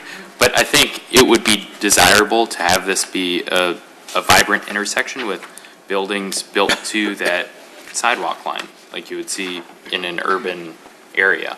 So, to me, it makes more sense to have more buildings in these districts on the property line for a walkable area. Many of them are. I'm trying to think of maybe one on Livernois or something. I'm trying to picture anything else. Because Marshall, Woodward Heights, majority of everything's up close. There may be a couple on Hilton that are open parcels. We've got an open parcel at the south end at 8 in Livernois. Where would we want that, would we want it pulled all the way to Livernois? I think where the trees are, where they were talking about senior housing and then that went away and like, would you want that all the way at the front lot line? It is across the street, I think, the first, well, a couple of developments up there is already further up, yeah. I could see it. I would think so for the MXD district. I mean, to me, you're leaning much closer to an urban area than residential neighborhoods, so. Okay. I'm just thinking about open places in MXD that we've seen a proposal for recently. And that 8 in Livernois is on both sides, and that's what I can think of. I'm trying to think of exactly what you're talking about. Okay, do you have the direction you need from us on that, Kathleen? Yeah, I think Yeah? so. Any other comments on context-sensitive setbacks in residential or MX? And I want to flip to, let me make sure I didn't miss anything. Some ancillary standards that we don't need to get into a lot, but I just want you to be aware that we're realizing that things are gonna need to change elsewhere. Sure. I wanted to, just want to real quick see. If I may, we're going to go through that list or go back to the last slide? I'm waiting for the That's chair to Yep, sorry, make hold sure on one she's done second. talking about the other stuff first. She made a time to go through it. So we did touch on accessory dwelling units and the fact that they're a special land use now. And one of our commissioners, I forget who it was, as we were talking about duplexes, made the point that an accessory dwelling unit could definitely add, introduce more of a change to the site than simply converting a building or building a new building in a similar envelope. Any thoughts on, I know it's not in the presentation, but it's sort of related, really not getting proposals for accessory dwelling units? We don't know if it's because they're a special land use, or because perhaps there's not demand for them, or because perhaps our lot sizes don't accommodate them very well. It's also possible. But any thoughts on accessory dwelling units? I just wanted to throw it out there, sort of related to R before we move on. And then also, were there any, so now that we've gone back around and through MX and residential districts, were there any questions or comments from the audience before we move on to slide 13?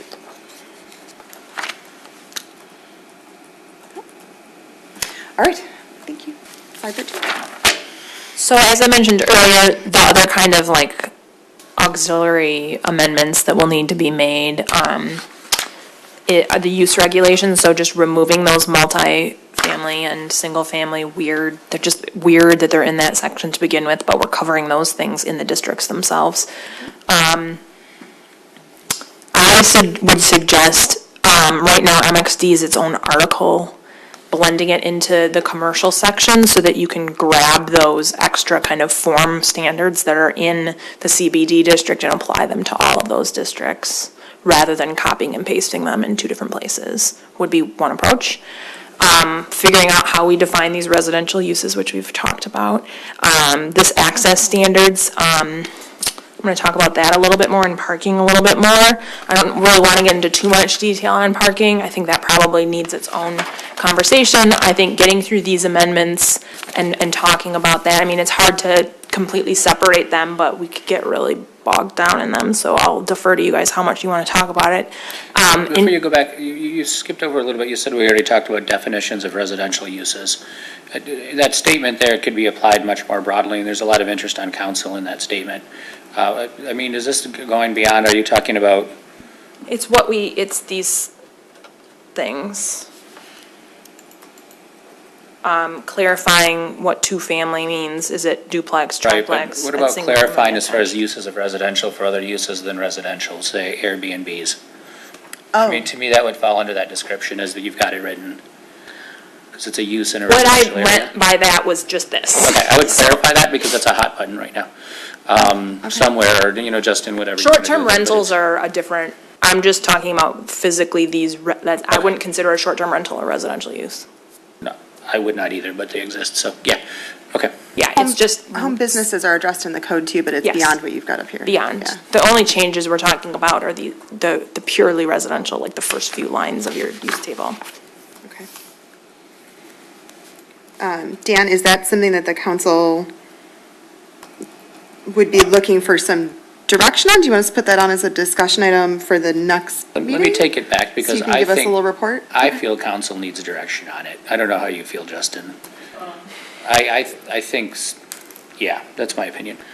I mean, we We can can always. take it back to my colleagues and see what they think and if they're open to the suggestion, but it keeps coming up, and I just would rather tie it off and address it. Yeah, think we can it- talk about it. We've been talking about it internally a bit, I wasn't aware. because we were The earth waiting, was kind of we were bubbling. sort of waiting for, the state was enacting some legislation that was gonna basically Oh. remove the city's ability to regulate it. I don't think that all I went don't through. think it did either. So we've been talking about, if we are gonna continue to allow those rentals to exist, they should be inspected. Correct, or something. And so they would be part of the rental program. It's sort of what we're considering. We have, I see. at least a framework of something to start with, but. But I think it would be appropriate to get a recommendation from the planning commission once Yeah, we've got absolutely. options, right? Or Mhm. developing options, so. Sure. All right, so you guys will talk about that and you'll let us know if it comes back as a discussion item or Yeah. what council wants. Thank you. Later, yeah. Okay, thanks. Good idea. You might want to look at home-based businesses more broadly too, to make sure it I aligns. would agree with that, yeah, I'm glad you brought it up. Thanks, okay. Yes, also dealing with that in many other places. So for access, I was surprised you didn't have stronger access requirements. And this would be a pretty easy thing to amend. There are a lot of standard access ordinances that we used to write at my old company for a variety of corridors in the area. They're just some very standard, basic things that come from the various transportation, standards of driveways and where to put them and how the spacing should be and the number and So I would recommend strengthening that section a bit and can send, or already did send Justin some sample ordinance language. When you say across all districts, you mean across all residential districts or across the whole ordinance? The whole ordinance. Okay, because I think we've tackled it in our most heavily trafficked commercial and downtown districts. Yes, haven't but integrated it. Okay. because MXD Yeah, okay. had some issues, I was like, you should probably make these apply everywhere. Kind of relates to some of the TOD stuff too. Okay. that- Thanks. Did you guys talk about this yet? We just briefly mentioned this in November. We didn't spend a whole lot of time on it, but we've been kind of, I think, all given an opinion a little bit about the PUD ordinance and how, now we're actually seeing PUDs come to the commission and come to council. Yeah. And so particularly the section about community benefits needs to really be looked at. But also this R1 requirement that, has been waived in the past, but it's something that I think, I don't know that it really makes sense anymore. And I think not everyone, but I think a lot of the commissioners have expressed that interest before. So PUDs may need to be their own conversation, but, if there's any initial thoughts right now, even if it's a summary of what we talked about before, I think that would be helpful. I'm not predicting anything, but the last bullet strikes me. Practically, it's very challenging to redeveloping schools and churches into single family. I would address that sooner than later. We've already gone through one round of that. Are you thinking with an eye to not losing more buildings? If that's the desire of the community, yeah. I mean, is that that's You the need to thing that address it, triggered yeah, that I comment? think so. It would be helpful, I think, for us to provide guidance to our partners of where we're at. So what would be the point of even having underlying R1 zoning in any PUD if we weren't going to require that R1 be built? Good question. So if we're saying that there's, It could just be a residential PUD, would just be could be a zoning designation if you wanted. ooh. To further complicate things. No, but it actually really honors the spirit of what a PUD is. Exactly. Does. Ooh. I like that. What does anyone else think? It doesn't address where there's multiple parcels, some residential and some non-residential. I know we've had part of that discussion already as well. I think that's the next okay. section Oh, it's down. Just saying, as Of far the- as in a ordinance. residential PUD versus a very clear and separate other type of PUD, I think it can get kind of complicated in there, or maybe restrictive as well. In one development, you mean? Correct. Like Pine Crest, where you've got a residential and an M? Would there be something, so in a true, major rethinking and redevelopment and massive mixture of every use you can possibly think of, it's kind of like what was discussed for Pinecrest. Is there an underlying zoning that would ever work for all of that? Or would you always be kind of stuck with either the need to have multiple parcels, which is not in the spirit of a PUD? I think or- R3, But you could never have a manufacturing use in R3. Right. That was always my bigger question for down there, was where they really truly wanted to do like every single use you could possibly think of in this very like non-traditional way, almost developing a whole new like little city. But ideally a PUD is one parcel. Could we ever do that with any underlying zoning? you can definitely do PUDs with more than one parcel. Definitely. So, I mean, that's what the most people. Pinecrest yeah. project would be. There's two? Have to get chopped. Two? Yeah. Oh, there's two right now, but yeah, But a large portion of that is manufacturing, correct. where the other uses, as far as residential, would then be kind of restricted by onto a certain portion of the site. Yeah. And likewise, back We'd have from to residential redivide. into any other sort of use. They'd have to redivide their parcels. Yeah, I mean, I don't want to base it on a single thing, but that's kind of the biggest parcel in the city, so. right, yeah. The other thing that Kathleen and I haven't talked about, but we've talked about is, between staff and commission, is just updating the PUD ordinance would also further set expectations for community engagement that needs to happen up front before we even, Yeah. rather than rather than putting it all on staff, it would also put it on the developer, so. Yeah. Did we give you the direction you needed on this? I'm not needing super direction on this, I'm just letting you know that even if we make these other amendments, I've identified this is still a problematic thing that you probably want to address, so, sounds like you want to address it, that's all. I think Justin. Yes. So, the tricky thing when it comes to thinking about form-based codes is how much you want to regulate architecture. I feel like we went back and forth through this when we were working on the CBD, and the similar kind of things would apply to these districts in being how prescriptive do you want to be, and we kind of talked about it a little bit with the porch entrance conversation earlier.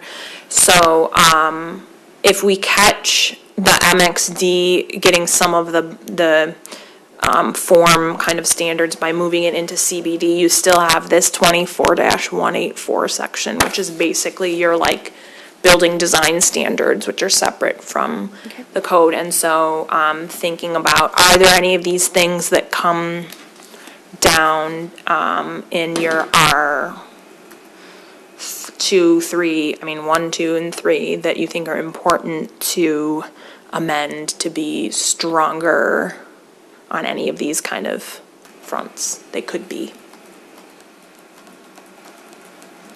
That's kind of, sometimes I use it as like a little like meter of how far you want to like regulate things. And so just be thinking, you don't necessarily need an answer if you need to like think about how, because generally you're more hands-off with residential, and when there are like new subdivisions, they have like their own like homeowner association like requirements or whatever, but in a built-out city, you don't have that, so.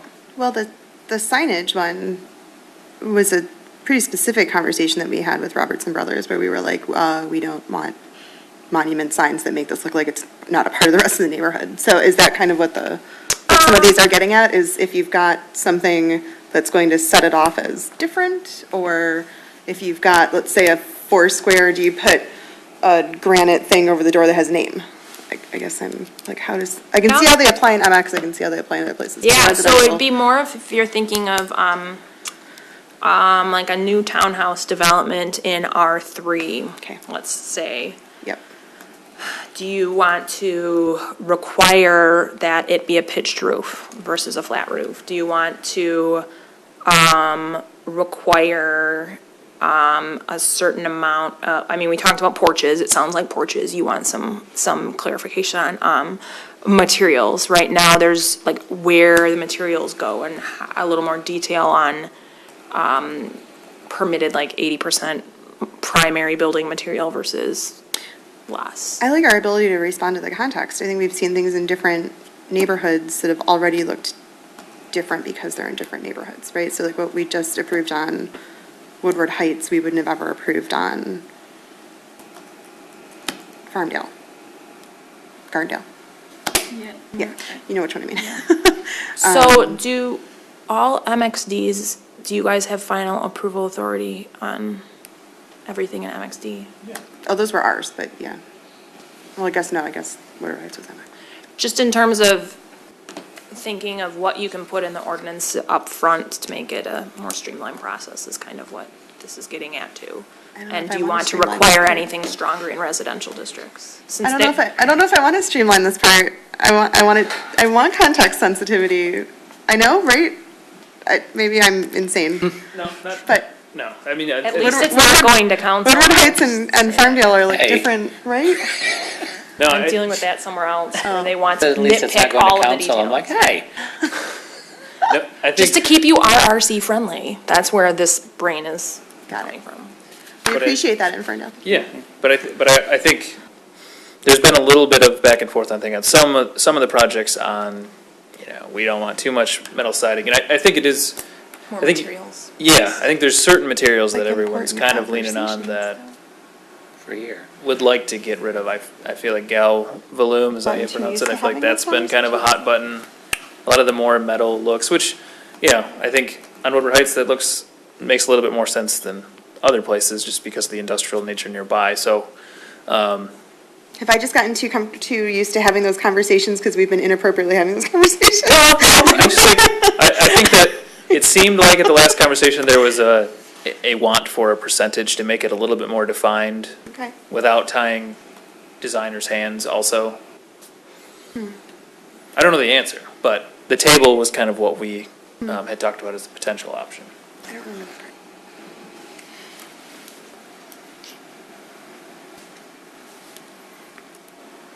Or we can bring, I don't know. You don't have to do any of this. Yeah, It's just you my my ideas on, Yeah. again, how far you want to push things. Some places, it's all approved administratively. I'm just going to say that. And you would never see anything, except if it was like a special land use or a rezoning. Well, that ain't gonna happen. That doesn't have to be here. I'm just, that's the extreme, which is why you would put more detail in the ordinance so that a developer knows what your expectations are up front. So, But I do think there is some value to avoid the design by like committee up at the table. So I don't want to stay too clear of it. Don't want to be too prescriptive, but also let's find I that think happy medium. sometimes we've erred a little bit on that side of kind of the design by committee. Yeah. And I think Yeah. we've never had a design book for, I mean, at all until, you know, the downtown ordinance was updated. So that I think could help as well, but. Yeah, did I write that on here? Accompanying design guidelines. So maybe we put some suggestions, expectations in this manual thing that we kind of have templated out. That was the question on your key questions in your cover memo. Do we need a table? And I would say, yeah, probably.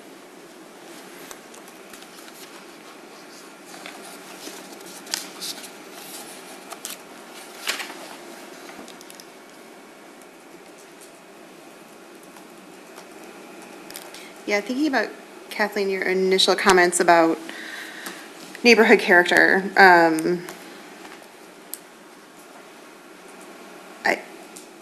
as long as it's still flexible enough to accommodate the fact that we're a really tightly packed community, right? And so you're gonna have very different contexts in different spaces, so I would want to allow creativity to Yeah. match or reinterpret or fit with those contexts as appropriate. That makes sense. Okay. So have fun with parking. I'm gonna leave, but, I mean, It's not that, there is no magic bullet for figuring out parking in this day and age. because there's no crystal ball. There is no crystal ball. We have no idea what's happening with autonomous vehicles and everything. I think the trend is. There's still vehicles and you still have to park them. Yep, but you can park them off-site. That's the idea, right? Like, what if we have all these giant Houses parking for cars. structures, 20 miles, I don't know. Anyways, There is a magic bullet. It's called the DOT. We just started it. I don't know about it anymore. so I think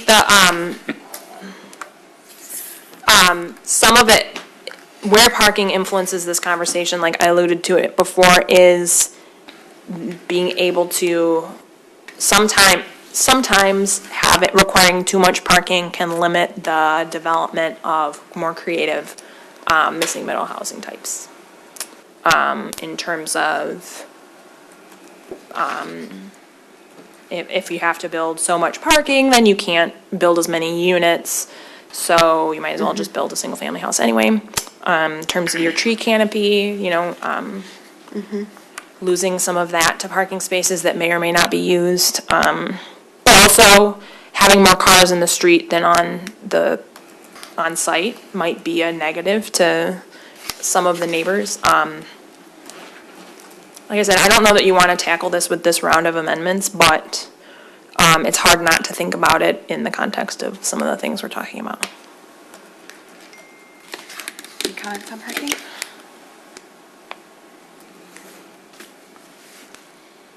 Some places are completely lifting parking requirements, by the way, if you want to In go our so districts? far. Really? I'm just letting it all figure itself out, but that's probably too extreme, but having parking maximums rather than minimums, so. We have both. And what is that maximum based on? Just,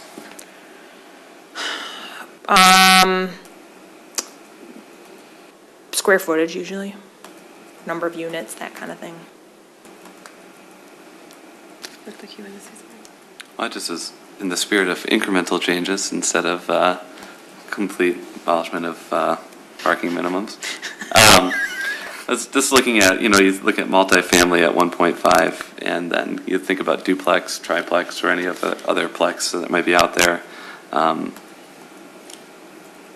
lot of these are smaller footprints, and they might have, less people, and kind of aligning those might make sense. And it's an incremental thing, but it might allow some of those other creative middle, solutions in there as well. Yeah, because if you have a duplex right now, that's 2 per dwelling unit, so you'd have to be able to park 4 cars in a lot, which is, Yeah. could be challenging, for sure. Yeah, if we're talking about the duplexes that we actually have here, a lot of them are basically like bungalows with a little studio apartment in the top. We have a lot of duplexes where I'm pretty sure there's not 2 people living in each unit. So, yeah, I like that idea.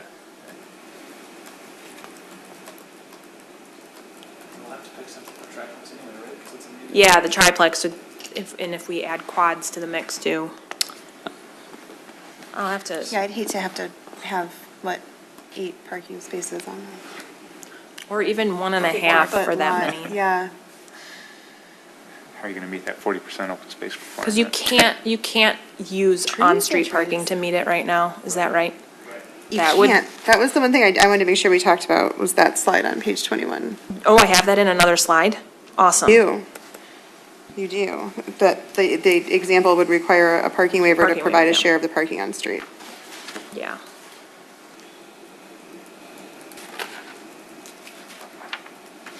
Because it gets you your 40% open space. I think functionally, that's how we use our parking in our districts. So do we just acknowledge that, or do we, or do we try to change it going forward? I mean, in terms of cars being on the street, you can have, if that becomes an issue, or as parking in downtown becomes more of it won't be an issue anymore, but let's just say there are visitors parking on, in terms of having, parking permits, residential parking permits that like you're allowed to park on the street overnight or whatever. All of that stuff can be part of the parking management as much as what you're requiring in the ordinance.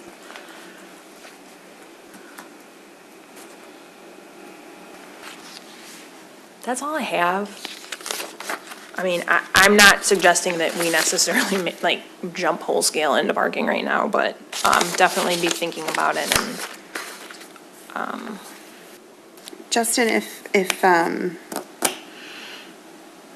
so you think about Scott, our conversation with Scott Helmer, and with,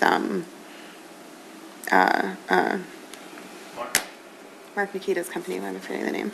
Archive DS. Archive, thank you. We were looking at different options. So would you typically get far enough along in a conversation like that, so a small infill conversation, that they'd be asking you questions about parking? Or do you find that you're not even hearing those because they look at our parking requirements and they're like, I can't build this in Ferndale? No, it's usually within the first 10 minutes that parking comes up with. So they are at least saying, Yeah. I'm not sure how I do this with this parking Right. requirement. Yes, yeah. That's always brought up as a challenge, for sure. So we talk about the parking waiver process and, Yeah. what things they would need to show and areas, near transit that have had success in those requests in the past, but yeah, they have to know that there's a good chance they won't get one of those coming forward, depending on the project and what they're asking.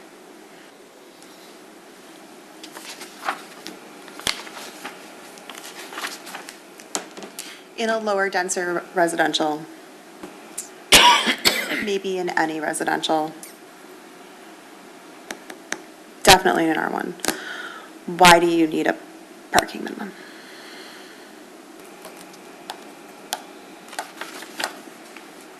Why do you care?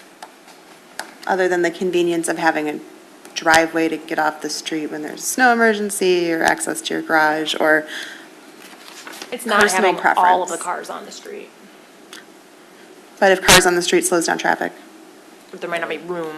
Really, that's, I'm just trying to. I know, I don't know. I'm trying. there's- Definitely in the lowest density residential. Yeah. Why do we need one? And there's fire routes and stuff like that where certain streets you can't have parked cars on both sides. But Okay. really, the streets that I never hear from are the ones with parking on both sides. All the others, especially near Woodward, are asking for speed humps and other traffic calming. Yeah, parking on one side. Yeah. Interesting. And as far as that But- goes, oh, go ahead. Speaking anecdotally, I live on East Maplehurst, and it's an R1 district, and it does have cars all down my street. On both sides. On both sides.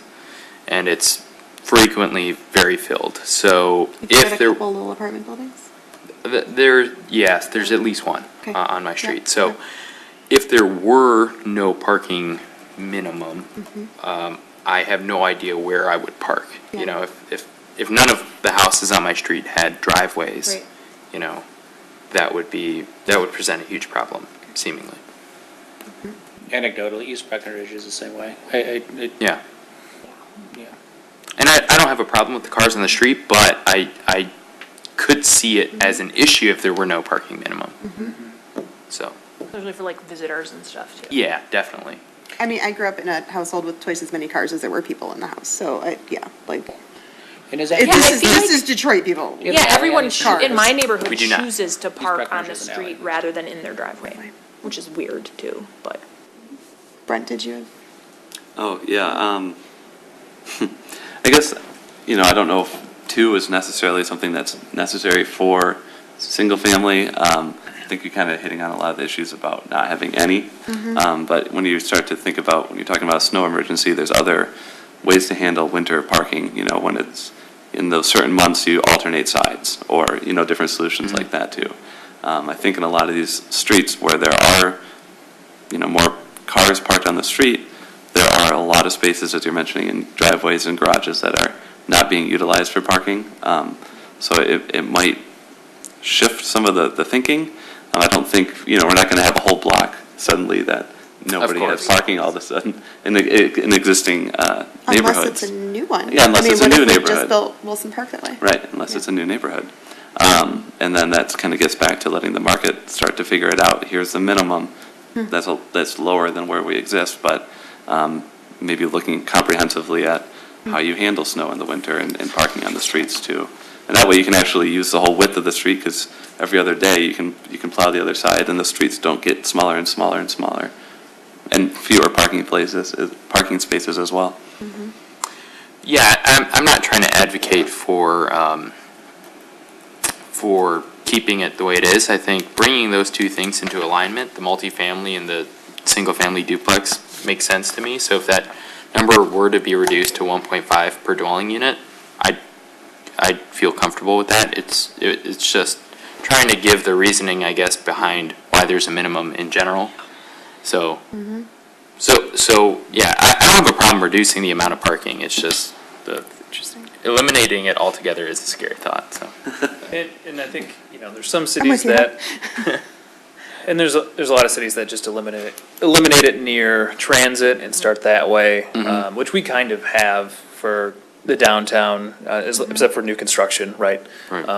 And so, and I've heard that as a common, issue with some of the developments that have been considered downtown, in that if I'm gonna build a brand new building, I have to provide all this parking, but it really takes away from, the building and character downtown. And so I've had those conversations as well, so, And they're not lying. no. We've seen some good examples, I think, or good examples of bad things we don't want. I went 2 questions about, and it might fall into the other stuff category.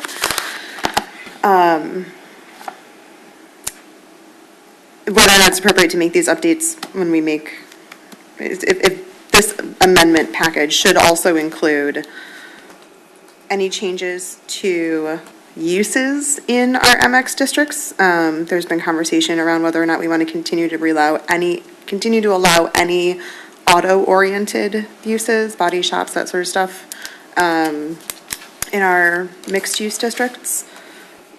Is that something we should integrate just as part of this package? We've also had a conversation about whether currently our mixed-use districts are kind of, as written, are kind of a back door to a second high-density residential district, and is that okay? Is it more about the mixture of uses within the district or the mixture within a building? And are we okay with residential only in MX? So I wanted to kind of throw those out there for Kathleen, or to see if there are any comments from the table about whether those are big enough to be separate issues, or if they You could definitely do them should at be the looped same in. time. When we talked about, I was trying to just figure out why you had two different MX districts, and I don't know if there's like If we more. eliminate the auto uses, we might not need to. So, but my concern, I had a concern with doing that, like you could change the uses, keep them, you might wanna keep them as two separate because the contexts are different enough that you might find down the road that you don't want other uses in both of them. So you could like get rid of the auto uses and then have them be identical districts that just happen to exist parallel to one another for the sake of not rezoning them Sure. all. I don't remember why, That was part of it. okay. And then I also wanted to ask Dan, I know that I want to make sure that the commission knew that there's a contractor that's been retained to do a really major inclusive housing and affordability study. Sort of, we've put in place some ordinances around this, but are they actually getting us what we want, and have we defined what we want? So that's what this group's going to be helping us figure out, so that if we need to make changes around affordability standards, we know exactly what goals we're pointing at. I think the only amendment, I think we know we need to make changes, because we're obviously not having the impact we want, but. Yeah, so I was going to ask you, if there are legislative updates around affordability or accessibility, whether they accompany this or if they should be separate. I think just, please always bring stuff, you kind of already did, but please always bring stuff back to us, whether it's coming from the council, or if you see it here and you're like, we should make that change at council Yeah, in the absolutely. code of ordinances. So, those are my only notes. Any final thoughts or questions for Kathleen or Justin? This is nice work, thank you. Getting there. It's awesome. And trying to keep a lot of notes, but accessory dwelling units, did we land on a final direction with those, or? I didn't still? get a sense that anyone wanted to change it at this time. Okay. So All I right, think right now there's still special emphasis. all right. Yep. I just wanted to also thank Commissioners Casio and Rock. They had volunteered previously to help look at the ordinance as we put it together and before we brought it here. And so their feedback kind of helped what we presented, so appreciate that. Thank you. So you guys got the direction you needed? Yeah, I think so. You know, the main things that I was just writing down were, it's okay to remove the context-sensitive setbacks in mixed use, but particularly in R1, we could potentially change it to 20 feet, but we do need to keep some context sensitivity. Within 150 feet would be potentially one option for that, For existing. for Yeah. existing, yes. And then access management will bring something a little bit more defined. Kathleen showed me some good examples for that. And then some of the questions about whether or not some of these lot coverage percentages and open spaces Yeah. percentages and stuff are feasible, given the new information that Yeah. Kathleen's got. I really am sick of lot coverage. It is so conceptually hard to understand, and I haven't like landed up, so yeah. Yeah. Yeah. it'll be And then more- add in the build twos in MX, and Yeah. It's even more confusing. Also playing around with the duplex, triplex, quadplex Yep. thing, Yeah. coming up with a solution to that too. Definitions. Yeah. Yep. I'm absolutely in favor of having that conversation in R1 sooner rather than later. So I guess it just depends on what the. Yeah, I rest of the think we commission thinks. need to do some analysis for sure. Figure out what's there now. I mean, if like 10% of our R1, that's probably high. If 5% of our R1 are already duplexes, I wouldn't be surprised. I wouldn't. Yeah. They're all over. I feel like we didn't give much direction on design guidelines for these districts per se. So, That's A true. materials table, we heard that. right. From some of the group, I don't know if everyone agreed. I think it would be good for all of us to walk away and really think about what we want to see as far as design guidelines go and how we want to proceed moving forward. As far as, do we, it sounds like there's not a desire to be designing it at this table, which I respect. So what does that look like? What is the alternative to that? And how do we continue to do that? So I think if we all just think about that a little bit more and come back with comments on that. Yeah, and I think, that would be think good. about what's come before you recently that you're like, gosh, I wish we could have just pointed to the ordinance and said, you can't do this, rather than like this, please, can you please do this, like that sort of a thing. Right. Is there a city that has great residential design guidelines, a built-out city, like not like ugly suburban city, but like that we could? I've just seen more of the react downtowns. to? haven't I seen- don't know, yeah. I will have to look. Okay. Because I have like no concept of how to think Yeah, of it's this. usually in a Because I've been doing it the historic, same way for way too long. it's usually a historical I need like a reset context. button. Historical context or homeowners association, I'm not sure, we might have to, Oh, so like historic districts. yeah, Oh, okay. is usually. I've just been doing it the same way for so long that I don't know how else to think about it. Yeah. So I think initially my hope was to bring it back for a public hearing next. And Ordinance or the design? Or all of it? ordinance. Okay, All of it. yeah. Still in February? Not including parking, excuse me, yeah. Not including parking. Well, I mean, we would have to touch some parking because of a triplex and a fourplex if that's introduced. Would it include access control, access management? Yes. Driveways? Okay. Yep. So that's the goal that we'd bring back, and knowing that it may not all pass, because there's, I think, some questions to come out, but I think we have enough direction that I think we can bring something that could be close to that. I don't know how the commission's feeling, but, They're just more concerned about time frame because there's just a few things swimming in the water these days. and that's what I'd like to, Yeah, I don't want to stack up public hearings. no, I agree. So I would not want to put it on certain meetings of Yeah. bigger projects that are coming, but Yeah. I also want to make sure that we get some clarity around this mixed-use district before some other things come back that we can't really. We could also just adopt mixed use right away and Right, we wait could on do- residential, I mean, yeah. Think about strategically what needs to happen right now, Mm-hmm. and if you want more time to think on other things, Okay. but not have 13 public hearings. Right. If there's an urgency around MX, I understand that. Whatever. Okay. Whatever you think. I would just rather not stack up public hearings if we can't. I just make sure we're really No, I long think you're night. dead on. I agree. A really long night and people just getting kind of confused about what they're actually here for. Yeah, You know, like, wait, is that the thing I'm here for? right. Yep. Okay. Okay, so on administrative items, the four that I noted were Pinecrest, Ferndale House, Drayton, and Baker College.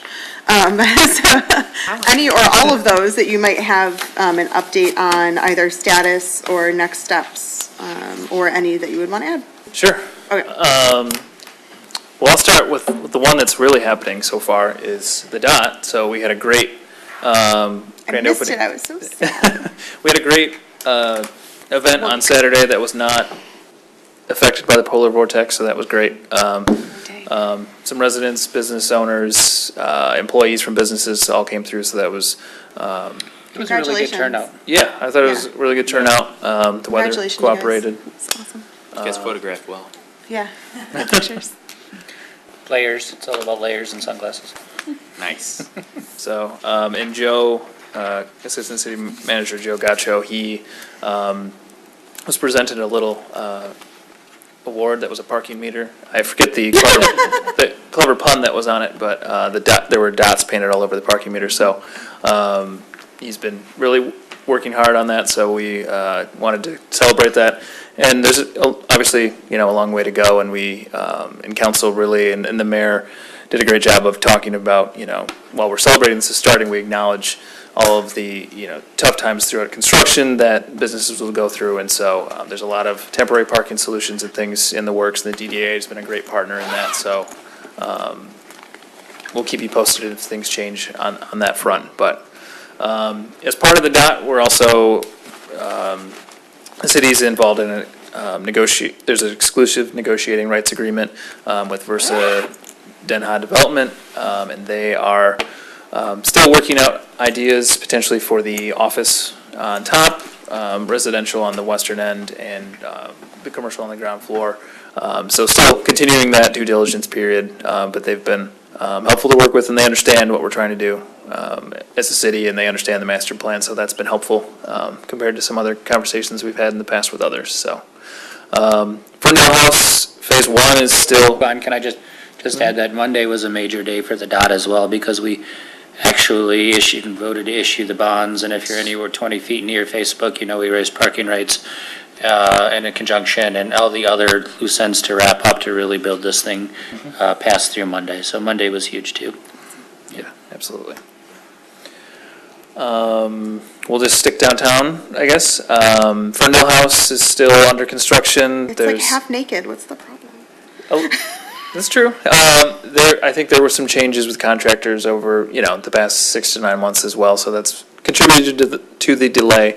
But they are, I think, still gunning for June, July of 2019. So we'll see how that goes. But we've had inspectors in there. We're looking at, rough electrical and, other inspections like that. So slow and steady. They're moving along. Is there any word on pre-leases for that space? I haven't seen any actual numbers, just the developer has expressed that they have a very long list of interested parties. I don't know if some of those have fallen off because there probably was interest at the beginning, but they still seem positive on the development, so. And some interest in the commercial spaces as well, so. Nothing formally signed yet, as far as I know. 409 on 9 Mile is still going through the process with HUD. The federal government shutdown did not help the timing from that, but it sounds like they are near the finish line with HUD and just provided some final documentation from the city. So their thought is that they'll be in demolition phase in April, May. That's exciting. Baker College, so a steering committee is getting together shortly for that, and then potentially on the February 20th Planning Commission meeting would be a discussion on the initial phase for that. So they do have a roughly 100-day, I believe, ENRA period that they're working with as well, which is a compressed timeline, but I think we've been very realistic with them on, we want to have this be a community process. That's partially why the steering committee was put together, and we'll be sharing more of the final schedule of community engagement points. And it's very, I think we learned a lot from the DOT process, and although it's a different project, obviously, and with a private partner, we've been pretty clear on our expectations for that, and they've been a willing partner in that. So we'll. Yeah, if I could echo, I'm sorry, I keep jumping on you in here. Yeah. But they are so, I'm so impressed, despite everything else, or regardless of anything else, of how eager they are to be engaged in the community. They were here Saturday when we broke ground on the DOT. I mean, they're meeting with nonprofits and chambers and DDAs in the area to sit down and talk about how they can integrate themselves as part of the community and the benefits to that. So they're, from the community side, I've been very impressed by their engagement. They're serious. Yeah, absolutely. What else was on the list? Pinecrest and Drayton. Drayton, nothing new. Have not heard from the church board. Haven't heard. Nothing formally has been submitted from previous or new groups. So we're just kind of waiting to see what's next with that. Does the church still legally own the property then? As far as I know, yes. I haven't heard of any property transfer affidavits or anything like that. Okay. Pinecrest is still kind of on hold. We met with them last, what was that, October, November? Okay. And so we met with their architects and talked about expectations going forward, and, if they're going to be phasing things, then we need, a clear phasing plan, and that should all go in the PUD agreement, and, had those sort of preliminary discussions, but they're still, I think, looking at their options. So we have a meeting, I think, with them in the next couple of weeks to get an update. So that's kind of where we're at. What about the James? I know they're leasing. Yep, the James is leasing. They should be getting a temporary C of O for a portion of the former school building. That is further along than the newer structure that was built. They are, pre-leasing, and so they'll get a temporary C of O. So being at winter, some of the landscape things that, we've required of them have not been all addressed yet. So those are things that are pretty clear. I don't know if anyone's seen some of our C of Os, but when there's a temporary C of O, it's pretty clear on, you need to get everything done on the site plan, so. Are they doing a ribbon cutting or anything? I think that there is, I can follow up on Are that. they inviting neighbors? Yes, Oh, good. yes, Oh, they're definitely in communication with the neighbors. yes. Yep, absolutely.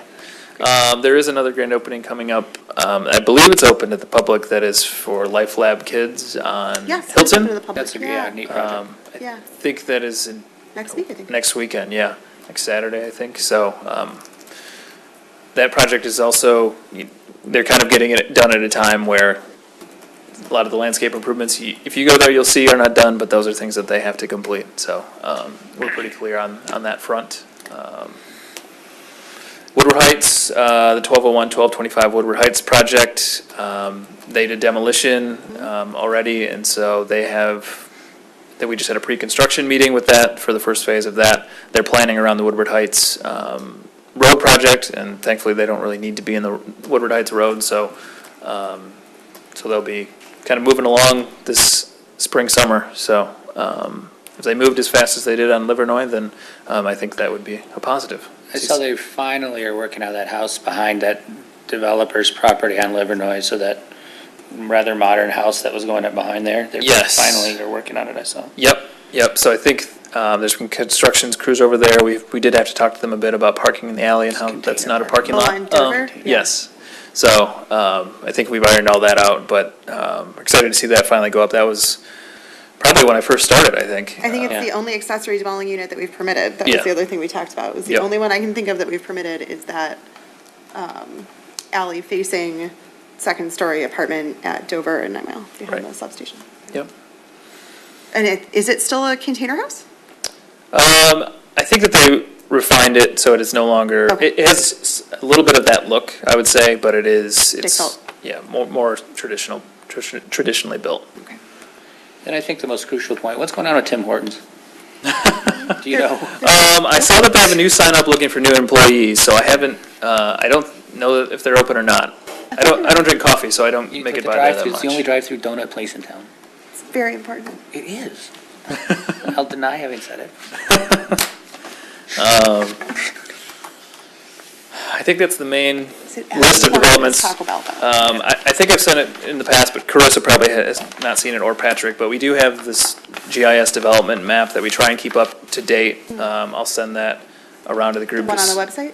It's on, our GIS portal that we have, so I'll send that around in case people don't have it. But we try and keep that up to date once a month with just what's going on. I guess the other one, before I forget, Search Optics, Incubizo, so that structure that was being, I think it's 531 Vester, that was being rehabbed and updated. They're, I think, getting their C of O, another temporary because of landscape improvements, right, in March, so they're moving along as well. They already have, I think, the awning and that structure that was in the front yard, so it's exciting to see some of these projects come to reality, so. Did we finish the campus discussion with that, or is that kind of on the back burner? That conversation about closing streets and stuff? Yeah, it's on the back burner. They may come back with something that's a permitted development rather than a PUD. Because I think if we all talked about it at that point, it was sort of on the cusp of it probably could just be permitted if they pulled back on a few things. Hopefully we'll see that in the next few months as well. Any other items from the And then commission? Yeah, and Aaron has a few things as well. Oh, I yay. don't need to hog the microphone all the time. 3 quick things. One is that Justin told me that you guys haven't had an update of the tree study. Right. So I'm planning to do that in probably March, I think is what we agreed on. So just look for that. That's a wonderful And- spring update. Yeah, I thought so. And then 2 other things kind of related to planning that we've been working on. So SEMCOG received some funding that passed along to Oakland County for stormwater ordinance updates. So Oakland County is working on their stormwater ordinance update as well as the other kind of like 3-county region.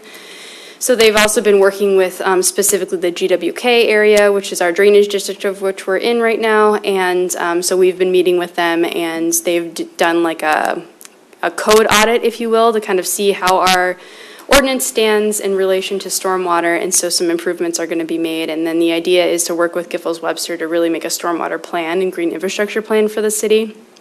And that's certainly going to be impacting the developments.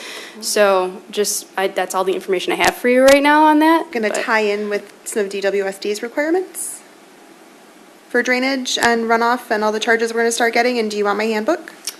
My DWSD handbook? I'm actually really familiar with the DWC stuff Okay. from my previous life before I came to Ferndale. And I think that there are similar ideas, but not necessarily as stringent as Detroit is looking at, Okay. No. Okay. to be I'm determined. thinking specifically their requirements for what will count toward credits off of your And that's drainage specifically, charge. right, and that's specifically that's- for a stormwater fee. Right. And we are talking internally of whether or not we are going to have Pass that along. something Okay. like that. All right. So. I mean, we're then- going to have to pay it one way or another, but do we pass it along as a storm Right. runoff fee? Okay. Right, I see. yep. And then finally, in relation to parking is looking at EV charging stations. So I'm hopeful that some of my capital EV will make it into the budget this year, but looking first and foremost at the public lots that we own as a city. There are some EV charging stations that we have already, as well as some going into the DOT, but thinking about parking in the greater context and how to make that connectivity of EVs is something that'll probably come up in front of you guys in the near future. So, that's it. If there were neighbors that wanted to put something in, could they work with the city on that, or is it not necessary? I know nothing about electric vehicles. I think they'd go through the same permitting process that they would do with any electrical. So it's not permitted. It's just not necessarily encouraged or incentivized. So I think that's what we're going to be working on. I should have been more clear. Like, so we're talking about these smaller townhomes, right? So we've got a Right. 6-townhome unit. That would just be a totally private sort of transaction. They do it in their own parking lot. It's not related to. Right, but thinking What you're about if working we on. want to put any requirements for whatever the threshold is for commercial space, for it. including that type of infrastructure, even if it's just the electrical infrastructure versus the actual full units, having that discussion. Or even residential. Yeah, Yeah. that's it. Might be good for our small multifamilies that we just talked about. Anything else from the commission?